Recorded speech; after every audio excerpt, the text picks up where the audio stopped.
Hopefully. Oh, what is up with my hair?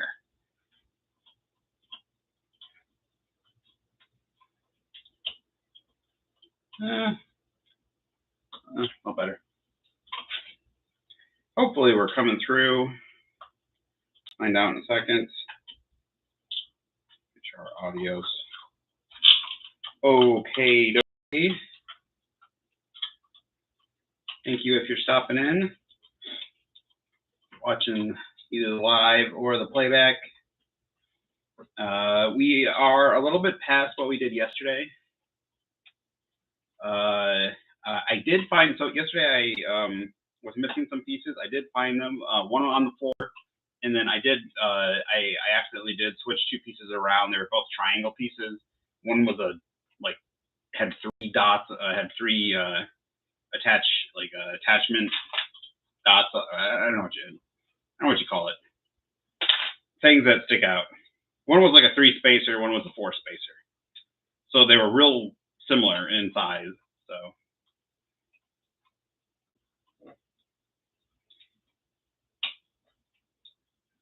okay, sounds like there might be audio. Ooh. Maybe so.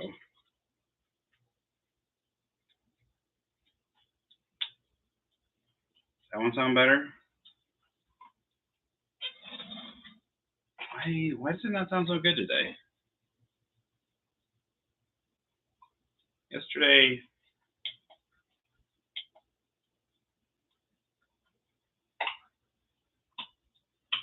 test.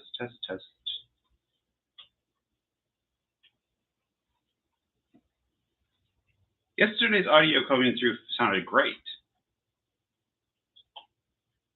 Maybe if we try taking this off. Does that matter? No, not really. Oh, you know what? I know why. We might have to. Let me see if I can change this up.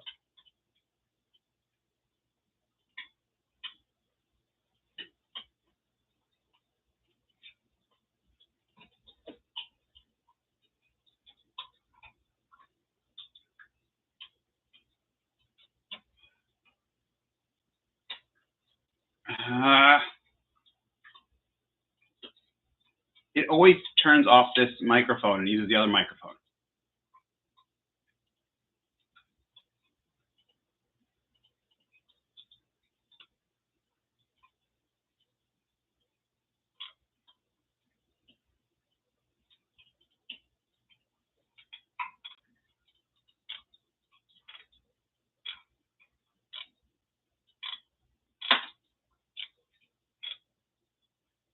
It doesn't let me. This is so stupid. It does not let you.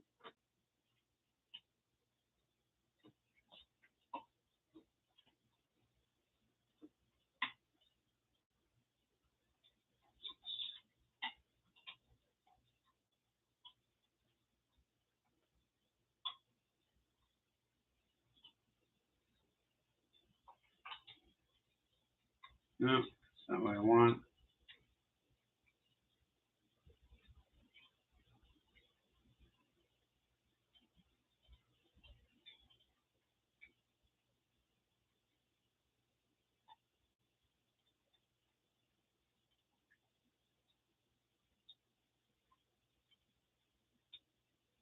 I want to be able to switch mics.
Maybe. Oh my gosh. I hate technology so much.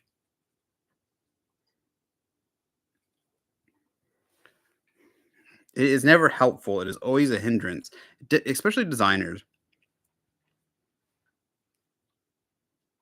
There we go. For some reason, YouTube automatically. I have my microphone plugged in. It automatically selects my webcam. I have an additional webcam. It chooses that webcam, and then it chooses the laptop microphone instead of the Yeti microphone, which is terrible, of course. So it chooses one of the right things and not both, and it causes mayhem every single time. So, all right. I did figure out how to switch it midstream though, so it just takes a second. So technical difficulties, hopefully out of the way.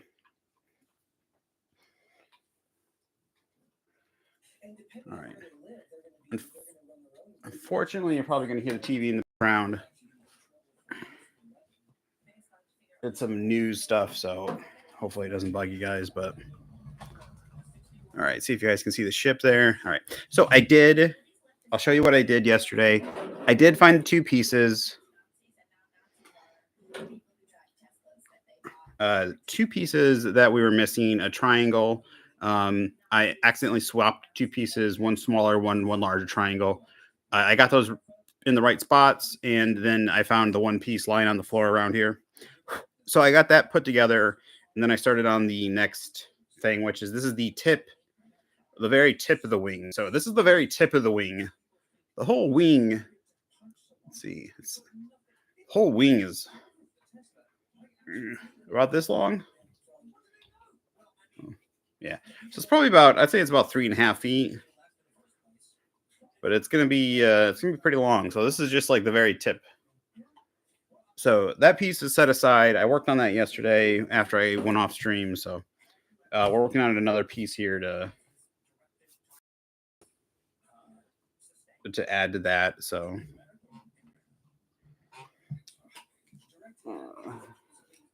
luckily, yet so far, I did find everything that we were missing yesterday.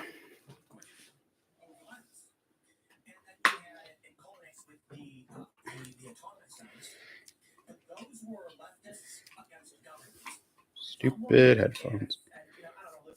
And in case anyone's interested, I do have some playthrough videos going up from some of our streams going up. Got one going up today and got one going up probably Friday, but those are scheduled, so you can see those on the YouTube video.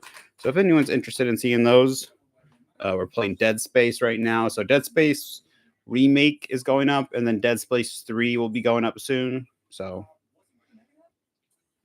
after that, Final Fantasy 16 will be going up. That'll be going up a little while later, but that should be next on the editing block. So,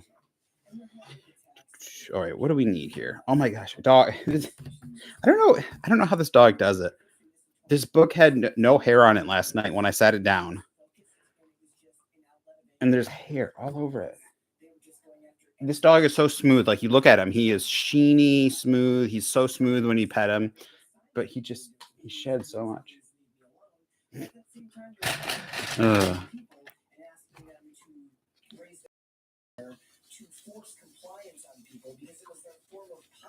Yeah, there was definitely in terms of like the attack. Why is it scratched up? So this is scuffed. Well, this isn't actually. It's not scratched. I should say. It's maybe this is a plastic. It might be plastic issue. Like it's sheening. It's shiny. It's got a sheen to it, but I guess it could have rubbed. Either it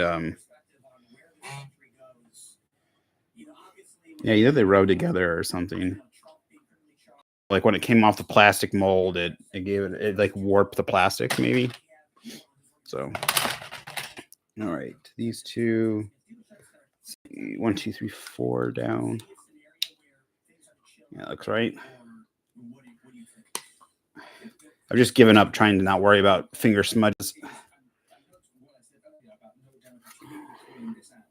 I'm just trying to make it as secure as possible. The wing wasn't really secure yesterday, but I've kind of got it into a place where it's pretty good right now. The more we've added to it and the more like stuff that's gone on it, the more secure it's gotten. So hopefully by the time we get all done, it's pretty decent. So, but also making first start put it together is also really.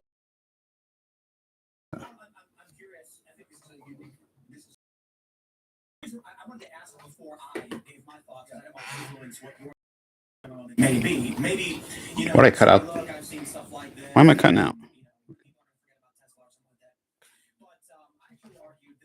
Substantially worse in terms of the political escalation that we saw in 2020. And that's because we had this conversation a week or two ago. Is it worse than it was in 2020? And I think it is worse. Certainly not. Okay. Hopefully stop cutting out. I don't know why. It's the targeting attacks, the type of violence. So we have the mass swattings. We have, 20 plus or more swattings targeting prominent right-wing individuals. Now you have, so it's scaling up at every tier of the right. At the lowest level, some woman, for simply a Tesla, might not even be political, gets punched in the face repeatedly by a lunatic. Then you have the mid-tier, the influencers, getting spotted. You had Owen Schroyer brought out of his house with his hands up and they don't take his shirt off because the police are pointing guns at him. And that's not what's going on. Then at the highest level, of course, you have the administrative attacks to arrest and jail Trump and his people, but now that he won, oh, please tell me I didn't do that wrong. Oh, I did do it wrong. Oh, you get to do it again. That way. People were mad about Trump, they were mad about lockdowns, they were mad about George Floyd, and they were going out and attacking random things and everything. Anything and everything. They burned down buildings, they attacked random people. Is that right? In terms of the sheer violence. Yeah, that's right. A riot may not go anywhere, right? The riots happened, I think, largely because of COVID lockdown, a lot of rage. The George Floyd story was the spark that gave people the excuse to go out and be angry. And they weren't overtly targeting people, though. There was one guy in Portland who got shot twice in the chest. And it was violent with the chest chop, where they actually shot and murdered people, unloaded their rifles on some teenagers in a van and an SUV. Crazy. What we're seeing now, though, in terms of political escalation is random street-level terror attacks. Mid-level terror attacks in the digital space, bleeding into the physical space with swattings. Mid-level terror attacks with firebombs and shootings on dealerships. This seems to be a worrying escalation where what happens when a leftist gets run over? Okay, there we go. All right, this is I got to pay attention to my triangles. 6 triangle, 2x6, 4x4. There's a 4x4.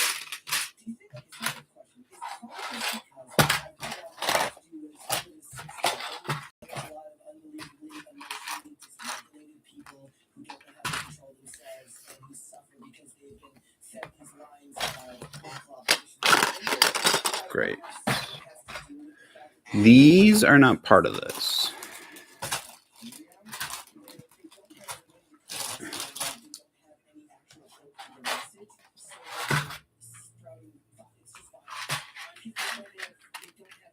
Am I missing?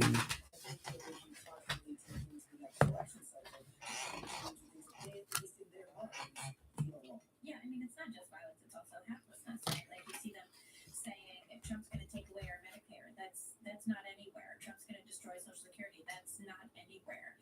They make stuff up because they don't have a policy. Okay. One of the bags were open.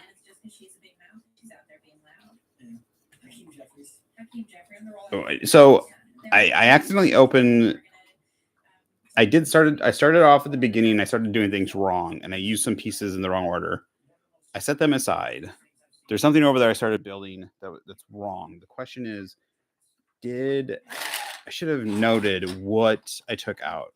So this was technically open, and I'm missing something. Beating up the building and then setting fire to a bunch of vehicles. And when he showed this, the audience cheered for it. He even was shocked and said, wow, I guess you guys like petty acts of domestic terrorism.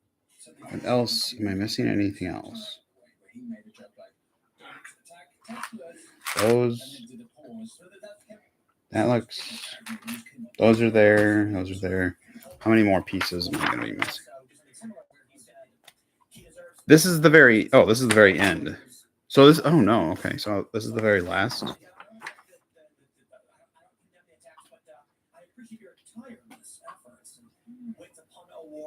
He said that I think it's wrong to attack Tesla. This comes from the bottom of my CBS legal department. Implying he doesn't act. All right, give me a second. They're cheering for these things. So I wonder, more than a time in this country, in public, people are cheering for terror attacks against anyone perceived to be right. Even if you're just driving a Tesla, which you probably bought well before Trump or Elon had anything to do with government. Well, we have DHS and ICE doing this thing where they're scouring people's social media to determine if they are immigrants who advocate for violence or who are opposed to American values or whatever the criteria is. I wonder if they'll start doing that to Tesla people, just start arresting anti-Tesla people based on their social media posts. So there was one of the pieces I needed on the thing that I was building earlier. It's just one, and that's the one piece I'm missing. And there was one bag. So I'm on bag 11. There was 2 bag 11s. One of the bags are open. I started building something, not realizing the bags had numbers. And I started on the second book by accident. So I'm going to assume this piece is the piece I took out of bag 11. I'm going to keep the rest of the pieces over there. Since this is the only piece that it looks like I might be missing, obviously I got a bunch of smaller stuff here. But of the larger pieces, this I don't. Let me see here. Small pieces, small pieces.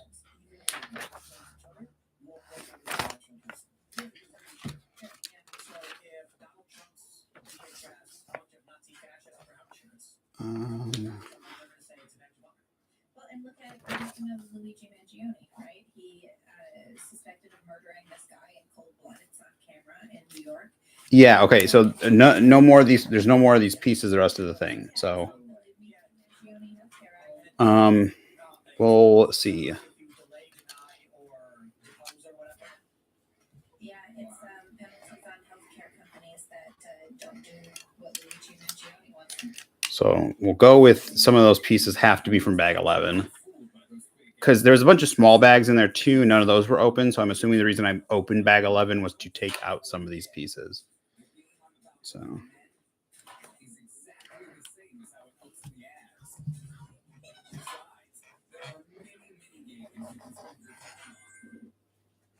Let me jump to this last tweet here. We have from Christine Nell, Secretary of DHS, Department of Homeland Security. I cannot show you the video, my friends. It is a man calling for people to murder ICE agents. And Christine Nell responds, if you threaten or attempt to harm a law enforcement officer, we will find you and prosecute you in the full extent of the law. Should this guy be arrested? Because he literally says in the video, to do it.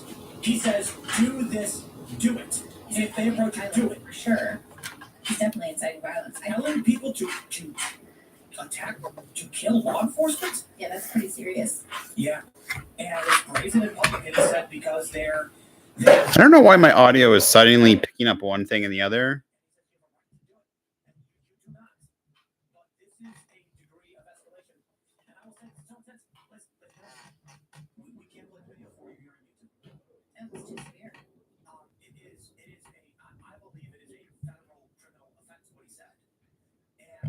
I don't know. I'm trying to figure it out.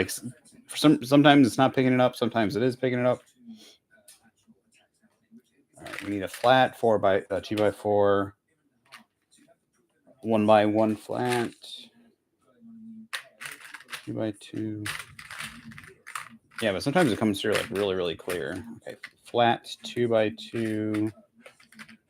It seems like my audio is like trying. It's like nothing's going on, and it picks up the background audio all of a sudden, and then decides to play it.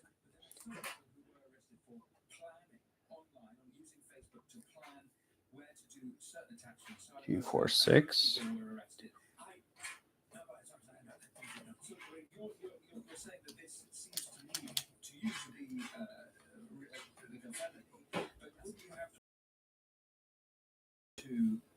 No, it turns out based on precedent. Like, for example, Douglas Mackey was arrested, convicted for what was it, like election interference or something? That was fraud. That's different from threats of violence. Right, but there was no evidence that the dude Like right, all of a sudden, it just came through. All of a sudden, I wonder if it has anything to do.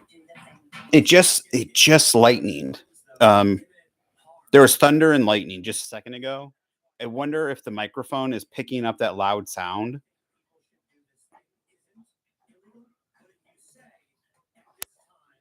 Yeah.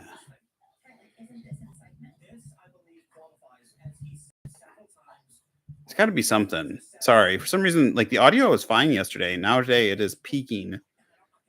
I don't know what to do. I don't know. Huh. Stop it. Nope. Go lay down. Thank you. Good boy. But it is thunderstorming, and all of a sudden you might see a big flash out the window over there, behind the curtains, and maybe it's picking up that sound, and like when there's a big burst of sound or something, like all the audio is coming through. I don't know.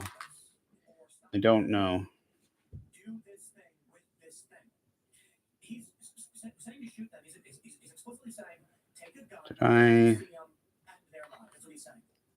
didn't grab the 1x4 apparently. 1x4.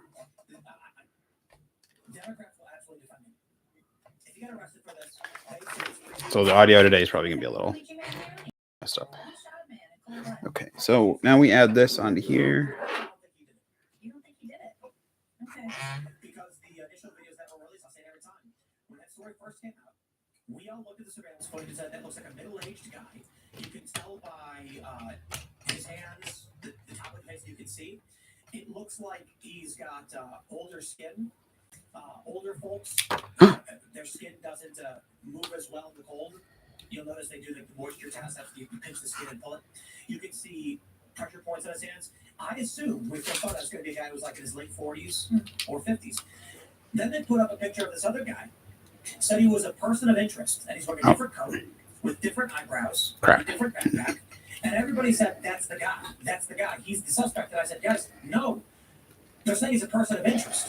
That could mean that he was maybe in the same building talking to the guy and they want to talk to him. Let's try this. Did you imagine the guy in a McDonald's? Someone recognized them? How? I'll add to that. The orgy of evidence. I think I'm certainly with you in questioning whether he's really the guy, because if you look at how the kill was done, it's a really professional job. And then if you look at how he was caught, how can the same person who pulled off that unbelievable professional, look like a hit job, then get caught by in the stupidest of ways at a McDonald's? It doesn't seem like who would recognize the guy at McDonald's? I can hear my TV better through my earbud right now than I can hear from my left ear. So if you look at the actual image of what they you say he had a mask pulled down to this, you're not going to recognize him. How loud is this? I always carry my manifestos to McDonald's. Okay, if I have it half volume, it probably doesn't come through that much. Meaning, you walk in the movie, Tom Cruise character walks in the room, there's photos everywhere of his son who was kidnapped. When the inspector comes in, he goes, "No, I don't believe it." He's like, "All of this is a stage. It's meant to look like the crime scene. Come on." And have you seen the video of him when he's I think he's cuffed in a jumpsuit and he's shouting at the press. Right. It was really interesting to watch that again, because what he says is not what it's not what someone would say. Unfortunately, he said something like the American people being too stupid to believe it or something. Exactly. It's just the way he said it didn't seem to be like the sort of thing an actual hitman would say then. Yeah. So maybe, I don't know, but in that regard, It could be a hitman got away with killing a CEO, and the government is like, we cannot have a story of a rogue hitman running around. They have to pin it on somebody. Why have they never seen mafia movies? I mean, there's plenty of stories. The American public, taking the gun. the American public would panic, and it could disrupt the economy. In many ways, people are scared to go outside because there's. Okay, I'm supposed to add this to the other large piece. I'll be right back then. Sorry, it's just so large, like I can't fit it all on the table, so I'll be right back. But this is, I guess, this is what it ends up looking like. Concern here is, if they don't arrest this guy, this is what I refer to as I think someone checked this to us, the ice bucket challenge of terrorism. But it is, I mean, this guy made this video because he's like, I'm gonna get 1 million views, and he is. The video from Christine Ohm, the posting for 1.3 million. The post from Libs of TikTok probably has way more.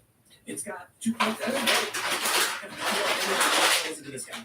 He says twice. I'm saying it over and over again. That's right. He says, that's right. Do it. He's dressed. It didn't seem like a real estate agent. He's literally wearing like a real estate agent costume. That's Calling for violence. scarier. Scott, this is what I'm saying. Calling for violence in like a vest should be probably the most egregious part of all of this.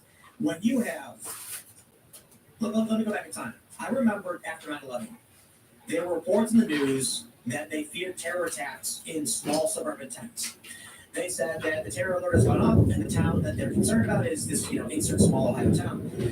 And I'm thinking, like, why would they target the middle of nowhere? On the news, they were saying the terrorists want to target rural areas so that people in this country feel they cannot be safe anywhere. Most people think stay out of the city should be all right.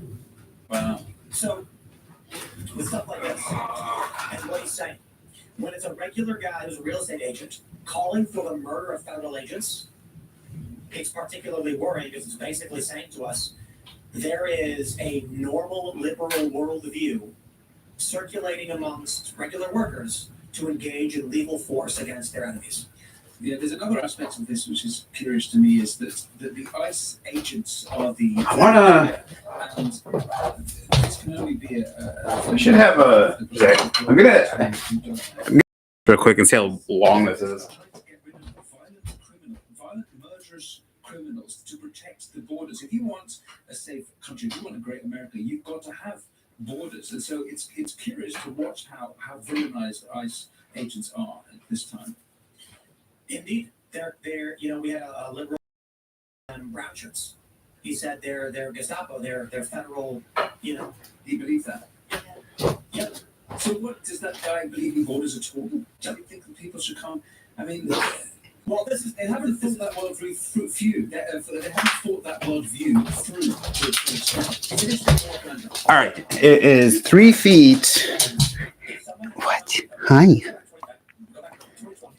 During the presidential debates in 2019 and 2020, You go through? all the Democrats No.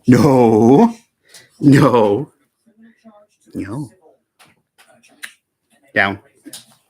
We're not snuggling right now. Come on. Go lay down. Go. Come on. Go lay down. Go lay down. I'm sorry. Go get your bone.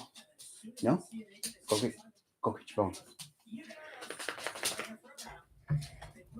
It is 3 feet 8 inches. It's between 7 and 8 inches, but so it's a little over 3 feet 7 inches right now. This is what Chuck Schumer wants, though, so that we can have, depressed weight.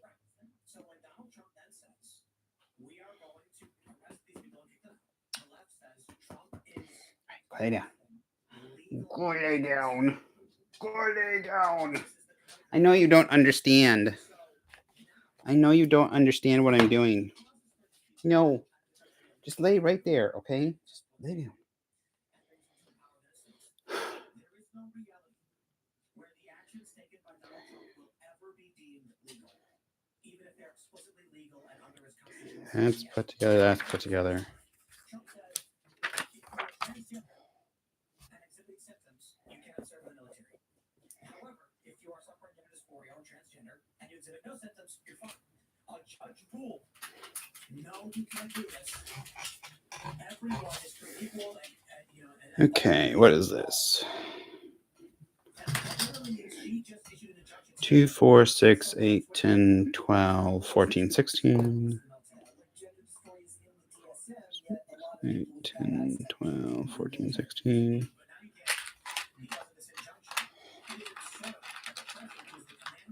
2 of those.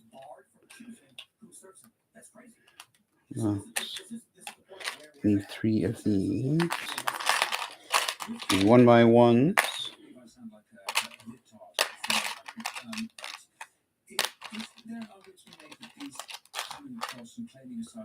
Because Biden had allowed it, they were followed by the laws at the time. And so A whole bunch of these small connectors. 6 of these. 1, 2, 3, 4, 5, 6. I need 8. We are going to ban marijuana in every regard. I mean, 1 by 8.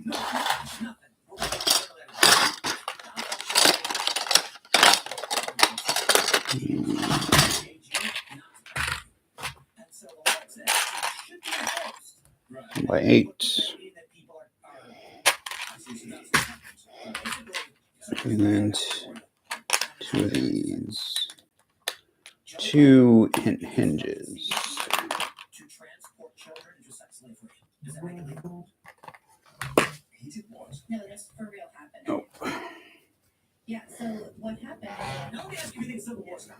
Yeah, what happened is Joe Biden said all accompanying minors can get across the border, no questions asked. And then that went to a judge, and the judge said, well, that has to apply to the families of minors as well. If you're doing it for unaccompanied minors, then their whole family needs to come in if that's what's going on. So you have literal human traffickers trafficking children across the border. CBP knows that the traffickers, Yes. the agents know for a fact, children are coming across the border with traffickers, sex slavers, or by themselves.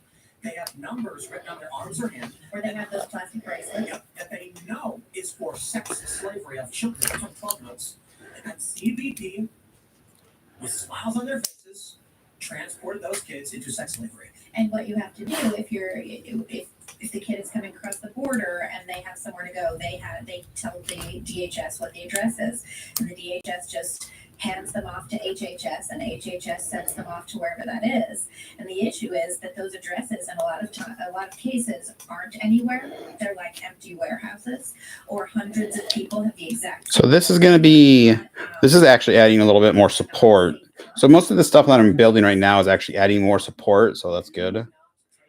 It's not a whole third layer, but it's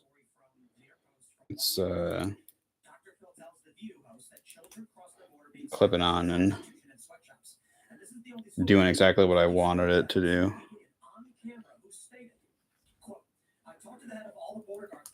Oops, sorry. Oh, wait, is that 2 spaces? Yeah, it's 2 spaces. Is it possible that we're sending them into known prostitution rings or sweatshops? It's not possible. It is absolutely. Oh no, there were 2 spaces in the beginning.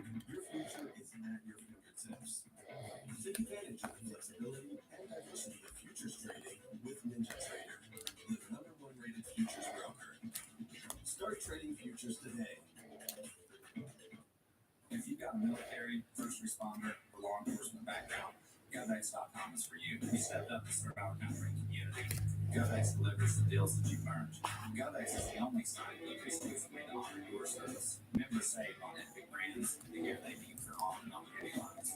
Signing up is fast, easy, and totally free. Those who serve in uniform deserve the best savings on the internet. If you qualify, visit GovX.com and join the community of patriots and pros. You've earned with GovX. Savings for those who serve. Salute. We are using American tax dollars to ship children into known prostitution and sweatshops. And when asked over and over again, like when I bring this up, the issue is clear. CBP agents were instructed at the highest level not to interfere in this process. And if a child came across that they knew was going into sex slavery, just transport them to the vehicles and send them where they're supposed to go. Savannah Hernandez did a lot of reporting on this at the border and uncovered the exact same thing. And it was very clear. And she had like undercover CBP agents talking to her, to disguise their voices because they're terrified. There's like a All right, that I need to connect to, but I'll connect that in a second when I get this other piece built. left from children on this trade. So the issue we have now is, yes, Joe Biden told them, you can come across the border, we will ignore the law and do whatever you want. And while the Democrats will say, the barber was just an asylum seeker. Sure. My understanding, I could be wrong, is this guy was illegally entered the country from Venezuela. He was or I believe it's For grates. I want to call these lanterns. They look like lanterns. and they all skip over all of these countries. Trump reinstituted that and said that's what has to happen. You have to apply for asylum. I actually think they are used for like lanterns when you like do the Hogwarts and medieval sets. We are speaking broadly of the sex traffickers, the drug traffickers, the gangs, themselves, the criminals, and some I think who are fine people. The Democrats ignore all of the crime and say they're legal asylees. And because they changed, like you were saying, they changed the definition of legal, so they add all of these sort of like sub-legal categories: refugee, asylum seeker, temporary protected status, unaccompanied minor without having any way to check any ages or where they're from or how they got there or anything. And so now you have Trump trying to revoke a lot of this stuff. Like revoke the temporary protected status, which is what, like 500,000 people from Cuba, Nicaragua, Venezuela, and Haiti, and so like, you're done. And the interesting thing about a lot of the people who come in on the temporary protected status program, refugee program, is you don't have to be coming from the nation that has, refugee capable status. You can be living perfectly comfortably somewhere else. Like you could be a Haitian who moved to Bolivia or whatever, and you're coming out from Bolivia, you have refugee status, even though because they whatever laws were constructed in Bolivia. Kind of like when the UN says anyone in Palestine is a refugee, even if they've been, in Jordan for like 25, 30, 50 years. Or 3 generations. For those. I have repeatedly called for all of these agents to be imprisoned since the story came out. To those. Dan Bongino stepped down from one of the biggest live shows, biggest podcasts in the world. 2 and 2. Tim, we want you to work in the DOJ with Dan and Cash, and your only job is to find law enforcement.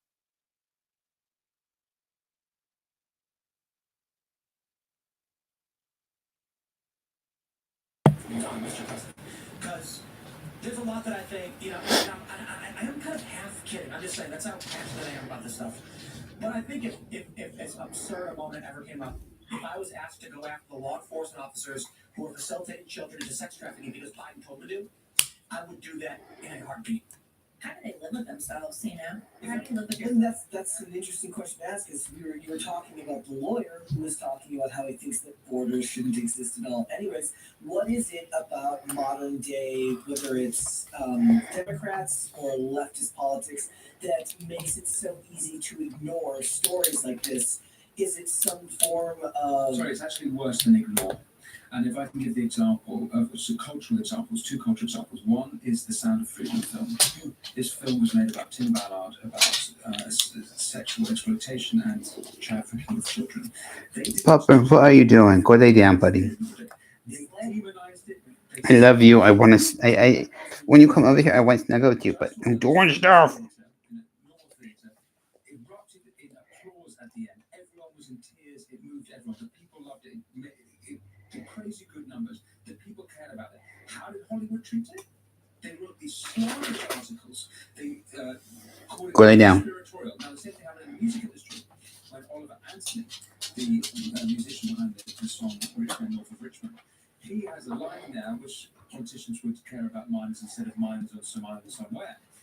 Same thing happened again. They went after him for that. Oh boy. Said it's conspiratorial, it's playing into these right-wing influencer QAnon nonsense. That's their attack. How is it that this has become a political this is partisan?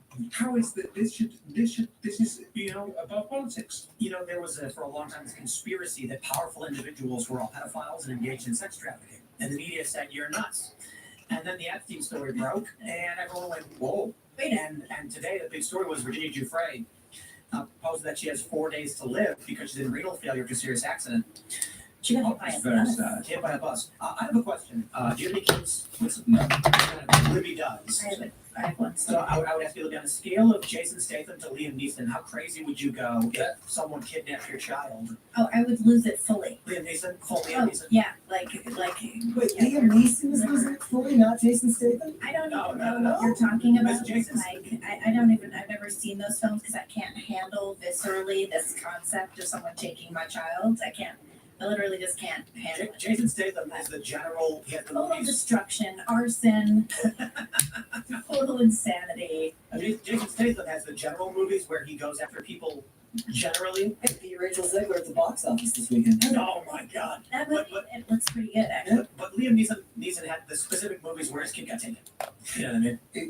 I mean, we're joking about, but actually, this is a really good question that you ask. And, No, don't do that. In my country, Britain, you have heard of the British Pakistani rape gangs, where over the course of decades, tens of thousands of young British girls, predominantly white girls, were targeted by British Pakistani Muslim gangs because they were kafir.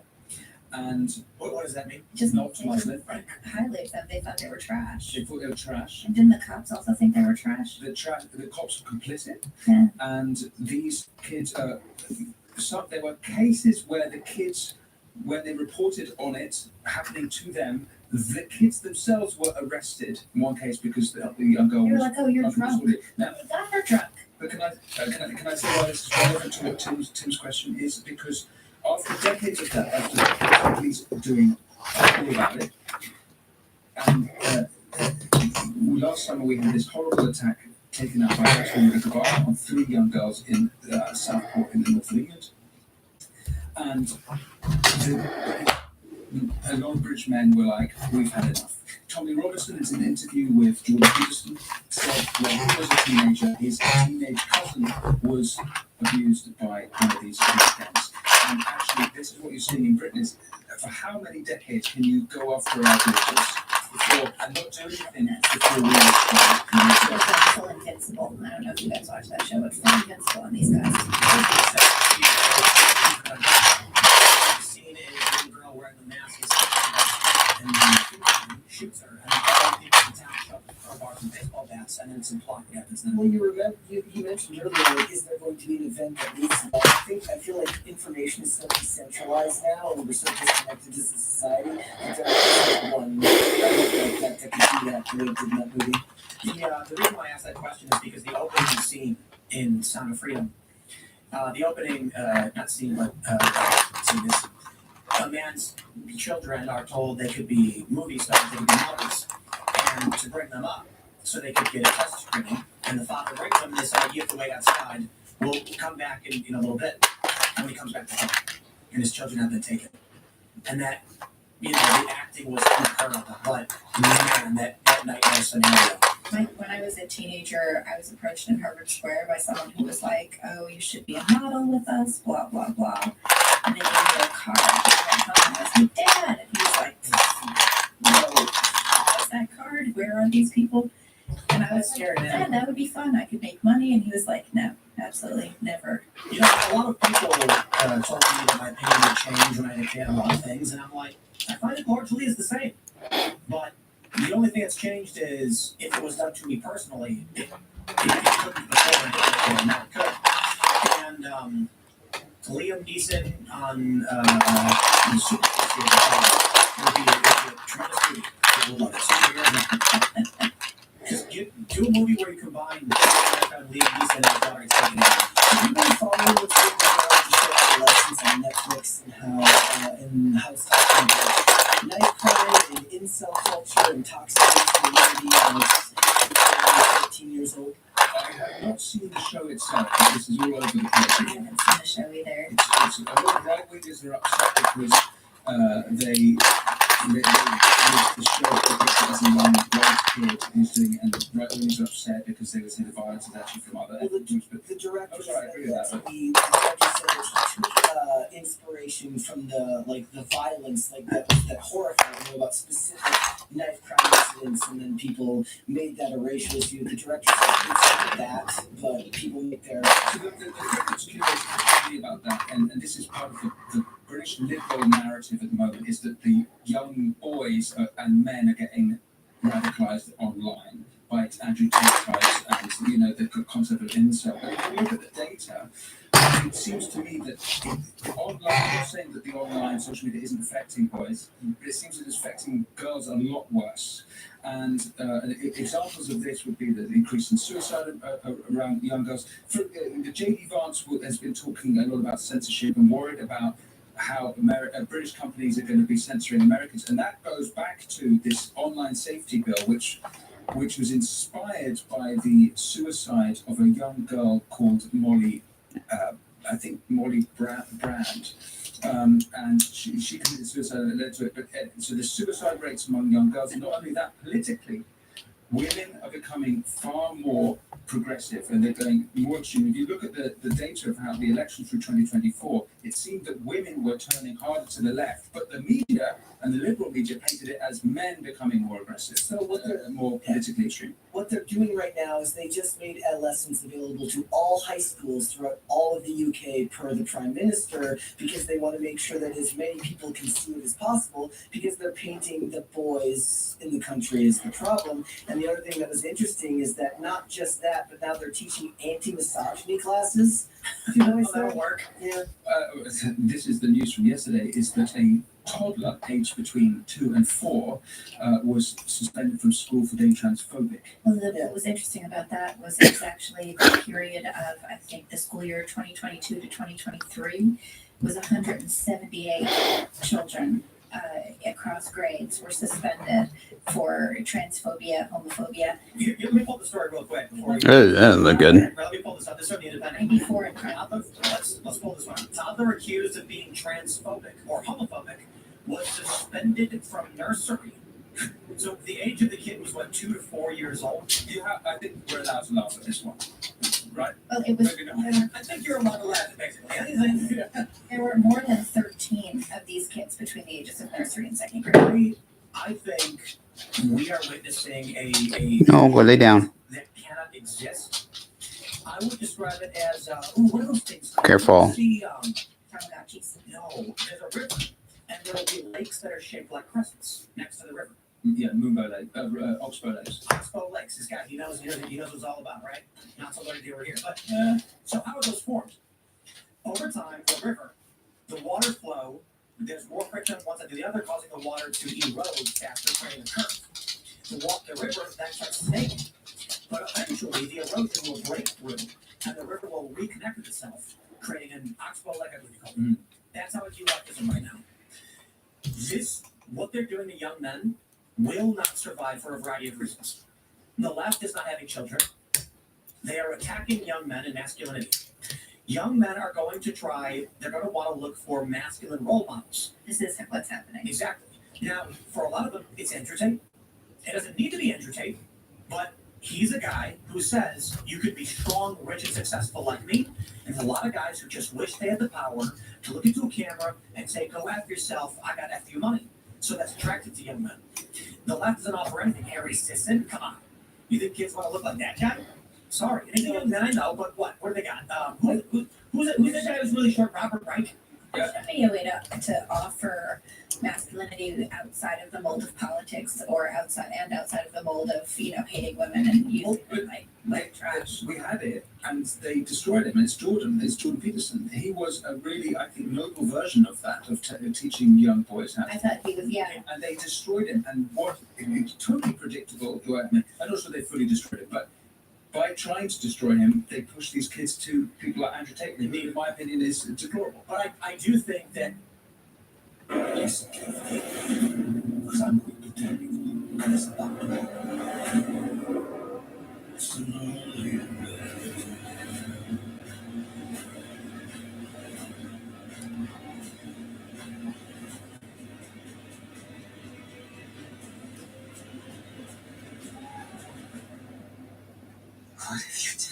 Sooner or later, gotta cut you down. Constantly reminders of your moderate to severe Crohn's disease or ulcerative colitis can make it hard to be there when it matters most. Those. Entyvio has helped many people achieve long-term relief and remission. Doctors have been prescribing Entyvio for more than 10 years. Entyvio offers 2 maintenance options, including the Entyvio powder. I should probably go just put these on there. So I'll be right back. I'm just going to have a whole bunch of stuff built up over here. I will be right back. It's just too big to move around. So.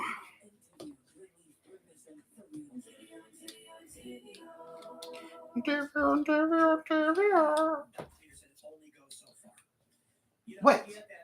It's rain. Do you not like the thunder? What is it? What is it? What? Oh. You have to go potty? You have to go pee-pee? You have to go pee-pee? What do you want?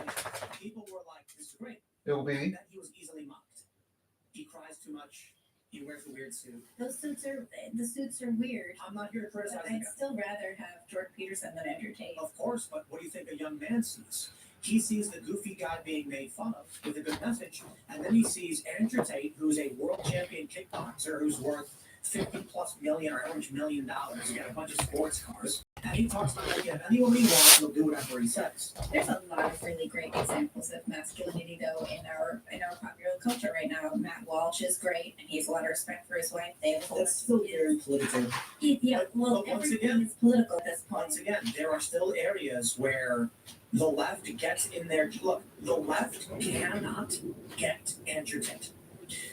Matt Walsh, he gets made fun of for a variety of things. He made fun of Little Mermaid. They said, look at this grown man watching children's shows. Well, they have like 100 kids. But it doesn't matter. A young man who's 14, 15 goes online, and they see bearded Matt Walsh with a good message, and they see him easily being mocked by the left. Haha, he's watching children's cartoons. Look what he does for a living. He watches kids' cartoons and makes fun of them. That's stupid. Well, Jordan Peterson, they said, look at his goofy tweets.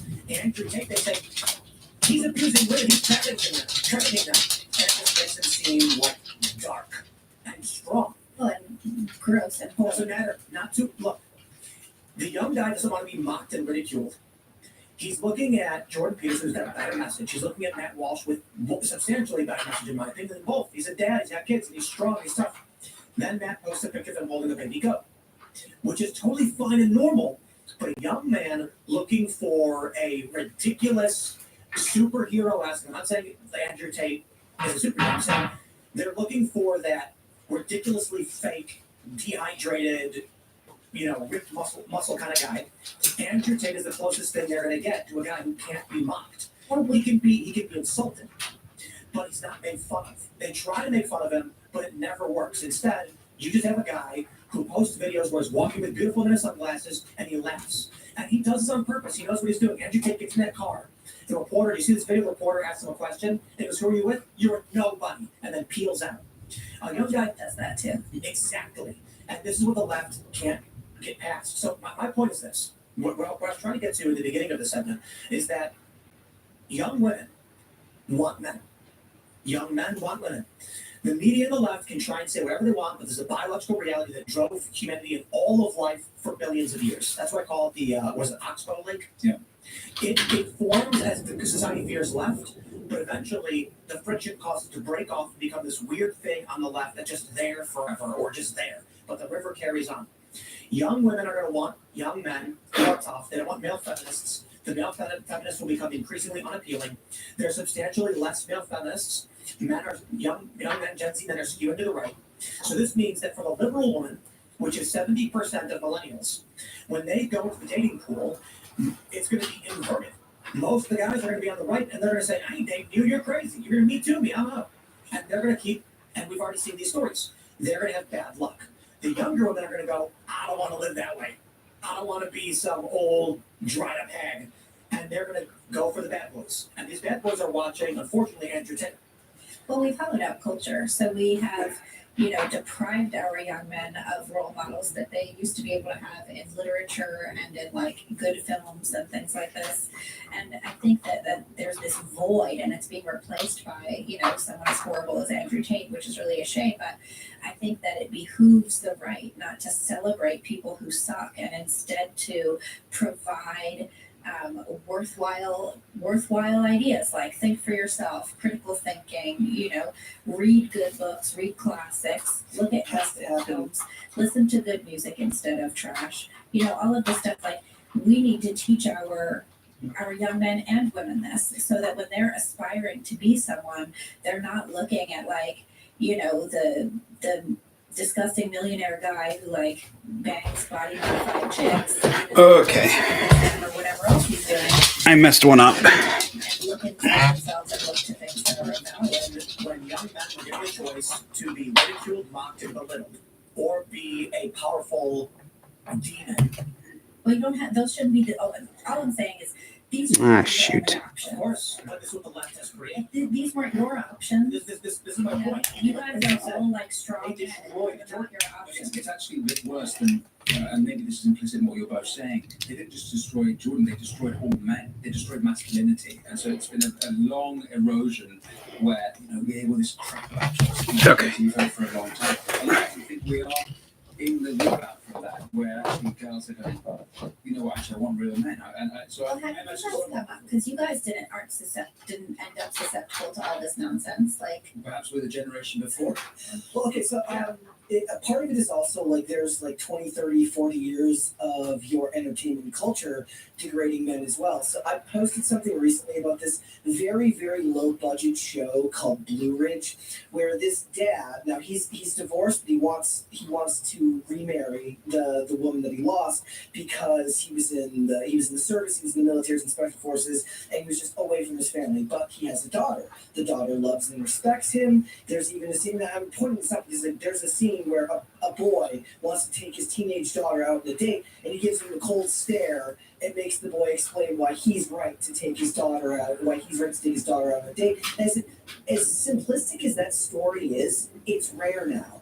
And there aren't examples. Now, that's not a show that I really think that any kids are going to watch, but the point is, you grow up with stuff like that, right? You may have a family member who watches something like that, and there aren't a lot of great examples in popular culture of really, really good male role models that are not treated as Homer Simpson syndrome, right? Where all the dads are. I'm going to go use the restroom real quick, and then I will be back, and we'll continue putting this together.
Do you have to go pee-pee?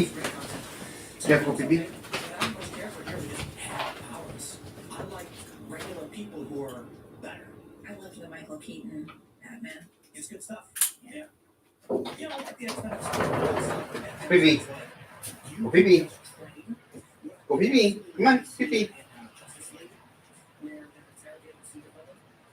Come on, go pee-pee. Potty. Come on. There you go. Potty. Rocky boy, go potty.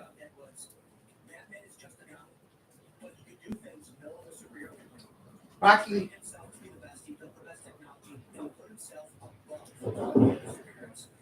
a great character, it's a great inspiration because it was just someone writing a story. The story was that, and this is widely believed in comic book lore, Batman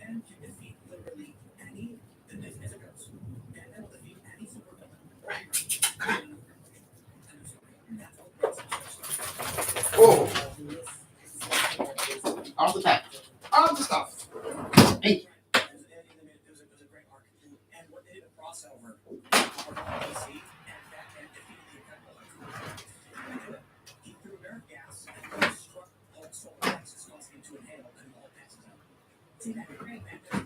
It's good stuff. It is. And then they ruin and bastardize all the weird woke garbage. But my point is, I'm not a big fan of kids looking up to fictional characters. But Hey, whack. Hey, whack. Whack. Hey, whack, whack.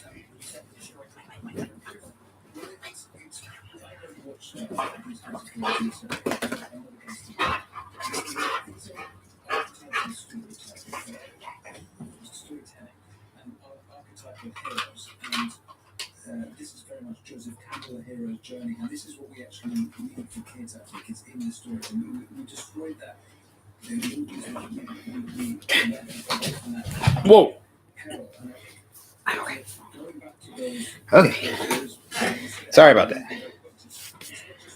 Gotta take care of the dog. Okay. Now we're making like if you ever seen I think it's an interdictor cruiser. We're making like those discs things. Apparently there's like some of those interdictor wells prevent the ships from going to hyperspace. I guess those are going on here.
Trapezoid, right? I think those are trapezoids.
Proven not to be true because they haven't even advertised any of the women from the Marvels or the upcoming Doomsday. So I do want to at least jump to this one story before we get into super chat, so we're pushing it.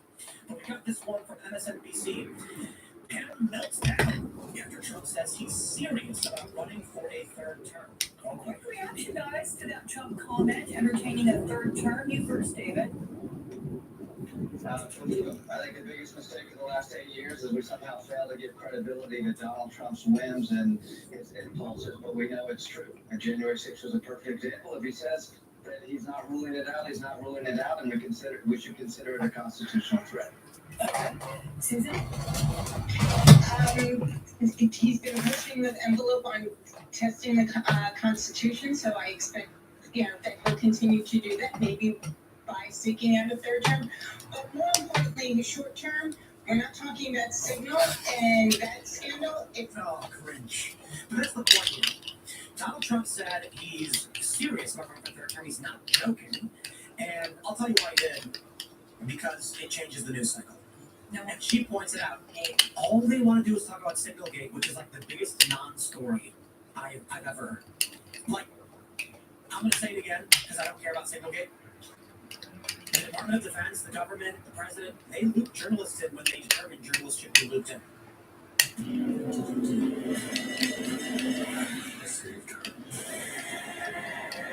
There we go.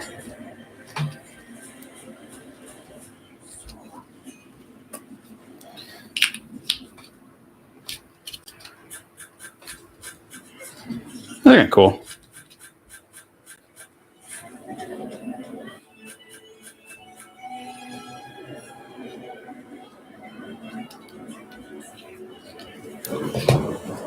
And down.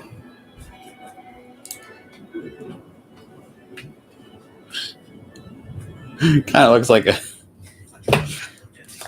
booby.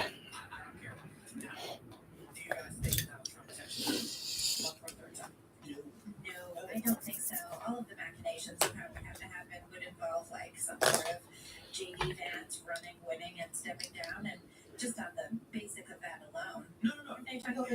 Trump actually ran once. No, I don't think that he would do that. What if they were talking about a loophole where it's right? But what if Trump does run in 2028, and when they say you're ineligible, he says, "So sue me," and he brings it to the Supreme Court. The Supreme Court then determines that, I believe it was the 22nd Amendment, is actually unconstitutional. Maybe they'll decide that it was signed with auto pen. Oh, yeah. And it's there for, void. No, I don't think it's, I don't think that's going to be the jam. This is why your liberal aunt hates you, because I'm serious. Like, we talked earlier about people blocking off Tesla drivers and cutting them off and pulling them out of cars and hitting them.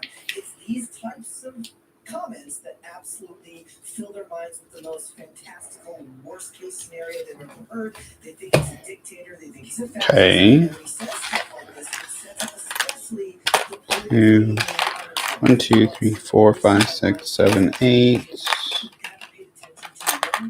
1, 2, 3, 4, 5, 6. 5, 6, 7. Okay.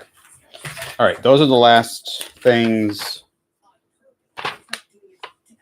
And then we need to connect the two things. And then we're going to be building the other side. All right. I'm going to go attach these. I got to attach these small little saw things. There's nothing more over there I'm going to have to do for a while. And we're just going to be building. I don't know. I'm going to wait until. I'm going to see if you can hear this.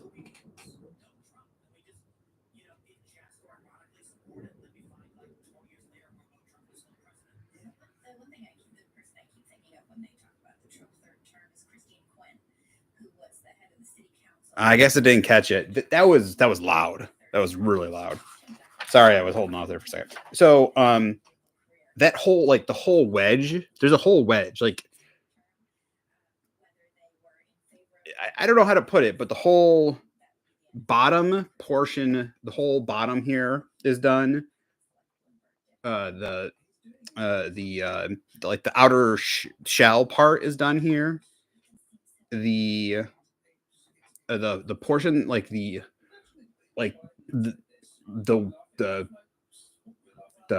floor is done.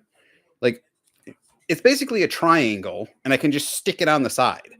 I'm guessing some attachment pieces aren't done yet. Like, I still need to do some stuff, but it looks like the next package 12 is going to be doing the other side now. So I'm going to be here at the table for a while, just building that. So I'm not going to have to go over to the table because it looks like it's the exact same thing. I have to do the same thing I did over there again. So it's just going to be building a whole nother wedge for the other side. So I'm not going to be going over the table for a while.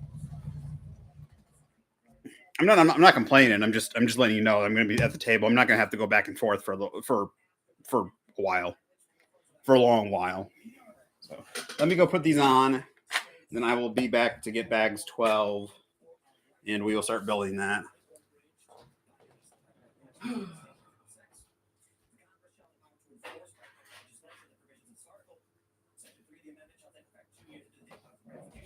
this is why Biden says the Equal Rights Amendment is law. What happens next is obviously. Well, and this is like all the women who oppose trans and gender ideology were against this because Biden had already remade the definition of sex to mean that men who say they are women. So you already had a lot of women opposed to the ERA who were not supporting it after it got enough votes after the deadline. So that was fair enough. You've got me on that one. But then, if I can, just on this this question, one thing I noticed about Trump is that he'll say a lot to try and push the conversation, and then it's out of the deal stuff, right? He'll say he'll say a ridiculous thing, and he ends up getting something that actually is great on the long way. Two recent examples would be Trump Mara Gaza. He said that America's going to take over, which, by the way, his base don't want anything to do with another foreign issue, so he was appealing to his own. He was, but what happened was that the Arab League nations came together and they came up with a $53 million deal to actually get it. And so it grew. Now, the second thing would be him saying we don't want to, Europe needs to do more for defense, we don't want to have to shield everything that's going on in Russia. And it kind of oversteps it, and then you have the Oval Office, which that's seen. And what actually happened out of that was that Europe stepped up. So kind of something ridiculous happens, and he gets his way, and it falls that. What I don't understand with him saying he's going to run for a third term is what is exactly that he's hoping to. What's the end of the deal in this? What's the thing he's hoping to get out of it? I think what you're saying is that he's trying to move the news cycle along. So Trump. The funny thing is that Democrats have argued Trump does this, but they always seem to get amnesia. And the issue is whenever there's a big scandal, Donald Trump will say something outrageous, which triggers the media. The media then goes to the sensational headline and abandons the thing that's actually politically disadvantageous. Which is what in this case? Well, I think Signalgate wasn't going away. That's an obvious one. But you don't think Signalgate? So Signalgate, you said, wasn't that big a deal. Mm-hmm. Right. Now, I don't think Signalgate is at all a big deal in America. I don't think Americans care about Signalgate particularly. I think the media and the chattering classes do. Right. I think it's a big deal in the rest of the world. What? Because they don't know anything about our government. That might be the case, but I think what a lot of had happened is a lot of people will have seen Signalgate and been like, oh, America really don't really want to get involved. They're really, I think Russia and China and the adversaries of America will see that and be like, this is a really good time to do you mean the messages of Signalgate? Actually, the leak itself. Yeah, but so my argument initially, I'm not entirely convinced now, but was I wouldn't be surprised if they brought Goldberg into that chat on purpose, because he would be tricked into espousing their talking points, which it really does seem like is what he did. When you read these chats, I said there's no shorthand, and text groups usually have more messages in this and showing not a perfect scripted yes, no. That seemed weird to me. Why would they be having this kind of talk 2 hours before the strikes? Why would they be flying to DC and having a discussion in a secure conference room or the skiff to discuss these attacks, cover logistics? For what purpose would that chat even exist? It makes no sense to me. Not to mention there was no classified information in it. Save the argument that launch times may be classified. I don't think they actually cared all that much. I don't know if it probably dictates that they intentionally brought Goldberg in, but because they wanted to trick him. But the message that came out, J.D. Vance, this is not aligned with Donald Trump's message. The American people don't even know who these are. I could not have dreamed up a better statement to the American people. Yes, you wanted a statement probably to the American people, but it's not them that is the problem. It's what Trump and his team care about. Of course it is, but the message it sends to the adversaries of America. I appreciate this is America first, and I also appreciate very much the message within the signal. To address what you said about Russia and China, Trump campaigned on this. So Russia and China should already know. Iran should already know. Trump's not interested in foreign entanglements. He told the American people, no new wars. He was championed by the libertarians specifically because he didn't start new wars. That's the case, but Trump is also realizes strength, peaceful strength. He understands the power of deterrence. Sorry, and so he's not someone who's like, he wants no war by saying we're prepared to use war. He's that kind of a president. He understands the power he wields as American president, and that peace can come that way. So, what the message is, the fear, my concern with those messages is that it's like, he's actually not prepared. China could take Taiwan, and Trump doesn't want to get in. I disagree. Pete Hegseth, I think it was Hegseth who said the messages, we have to do it. We're the only ones who can do it. We just need to pay us for it. So then he went ahead and did it. I got to be honest. I think one of the reasons they're hammering so hard on Signalgate, the scandal, is because they don't want Trump to get the PR narrative out about the messages that were sent. If the story was the context of the messages, it's a great story for Trump. A journalist reports on the deliberations, deep in thought. I'm going to give you guys a quick shot. I think I can get the camera over there. See if I can get you untangled here. Trump said, we're not going to do this, diplomacy will work. So I imagine it like, Trump says, we got to bomb the movement. They're blocking CEO expressed. And then they're going, we could. But if we do this, your base is going to be pissed off. We do not need foreign governments. I don't know that the Trump thing is specifically to shift there in the politics. It may be. It could be deportation. Okay, I have no idea if that But one is, there's more guys doing combat sports, so they're throwing a lot of punches. However, on average, a woman's punch is not that bad, so they're probably throwing punches more because there's less of an impact. If, like, a woman playfully punches the guy in the shoulder, actually hurting him doesn't really hurt him. It's like, a light jab. Guys tend not to punch unless they really have to because a guy actually punching would flatten. Do you think more other guys? Men are doing more contact sports and whatever, what do you call it, wrestling and MMA and all that sports, combat sports. Do you think that reduces the amount of fighting out in the streets? Because people, more. Okay. Hopefully we have.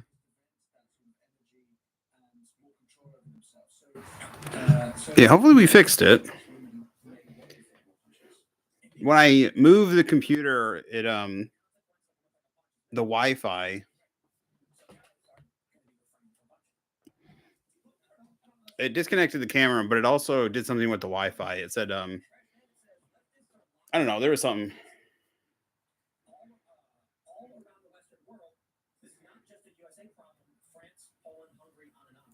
So I apologize for that.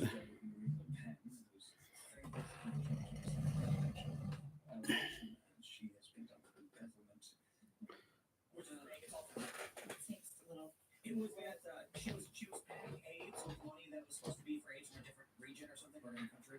Even if it was real, the current sitting prime minister of France, whose name I think is Bayrou, I've forgotten exactly, had very similar charges, and he did not get the same sort of punishment. So there's a different.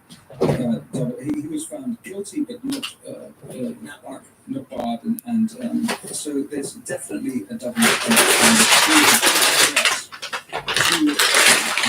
because she is anti-EU. I know it's important to know she is a National Socialist. She's described as far right.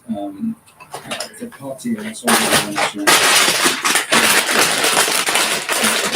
far more right than I saw a really great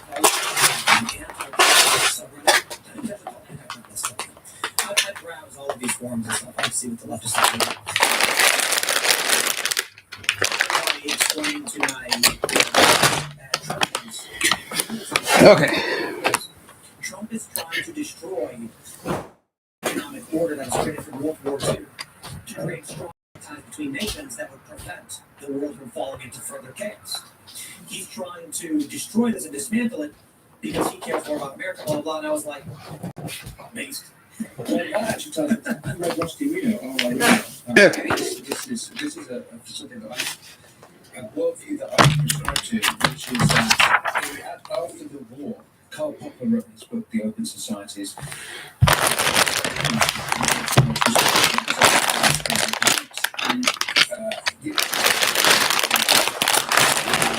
Creating this dichotomy,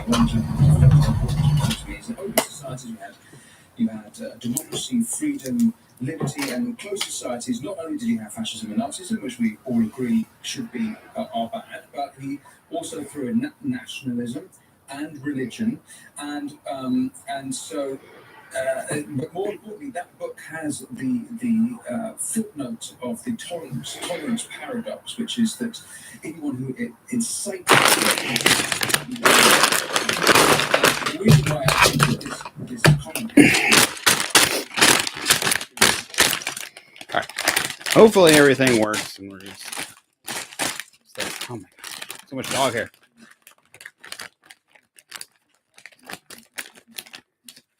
He's so cute, curled up. This poor guy. I got these beds for my other I got a small terrier. My dogs get switched on and off because those are the place I'm at. And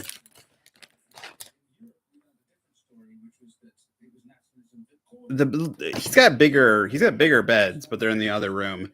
And he's laying in the small beds. It's so cute. He fits in them, but they're not like quite the size for him.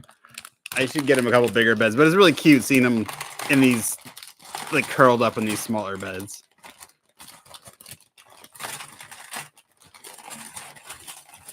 Oh, I wish I really could have both my puppers here. I like having both my dogs here. Ugh. So stupid. We only have one dog. And then somebody goes and fucking tattles on you. Oh, you got two dogs.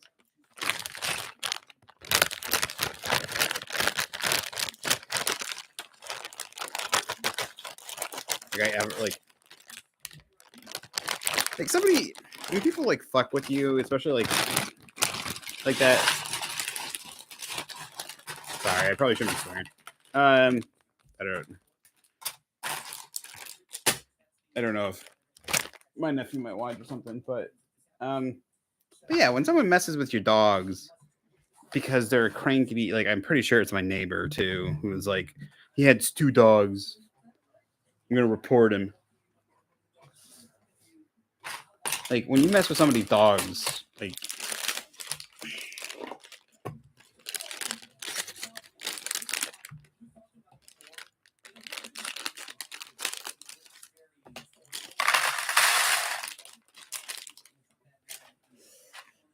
can be violence.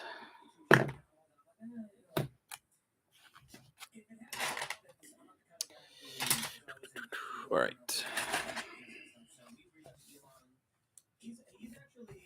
I need to find a happy medium. It is either too hot in here, too cold in here.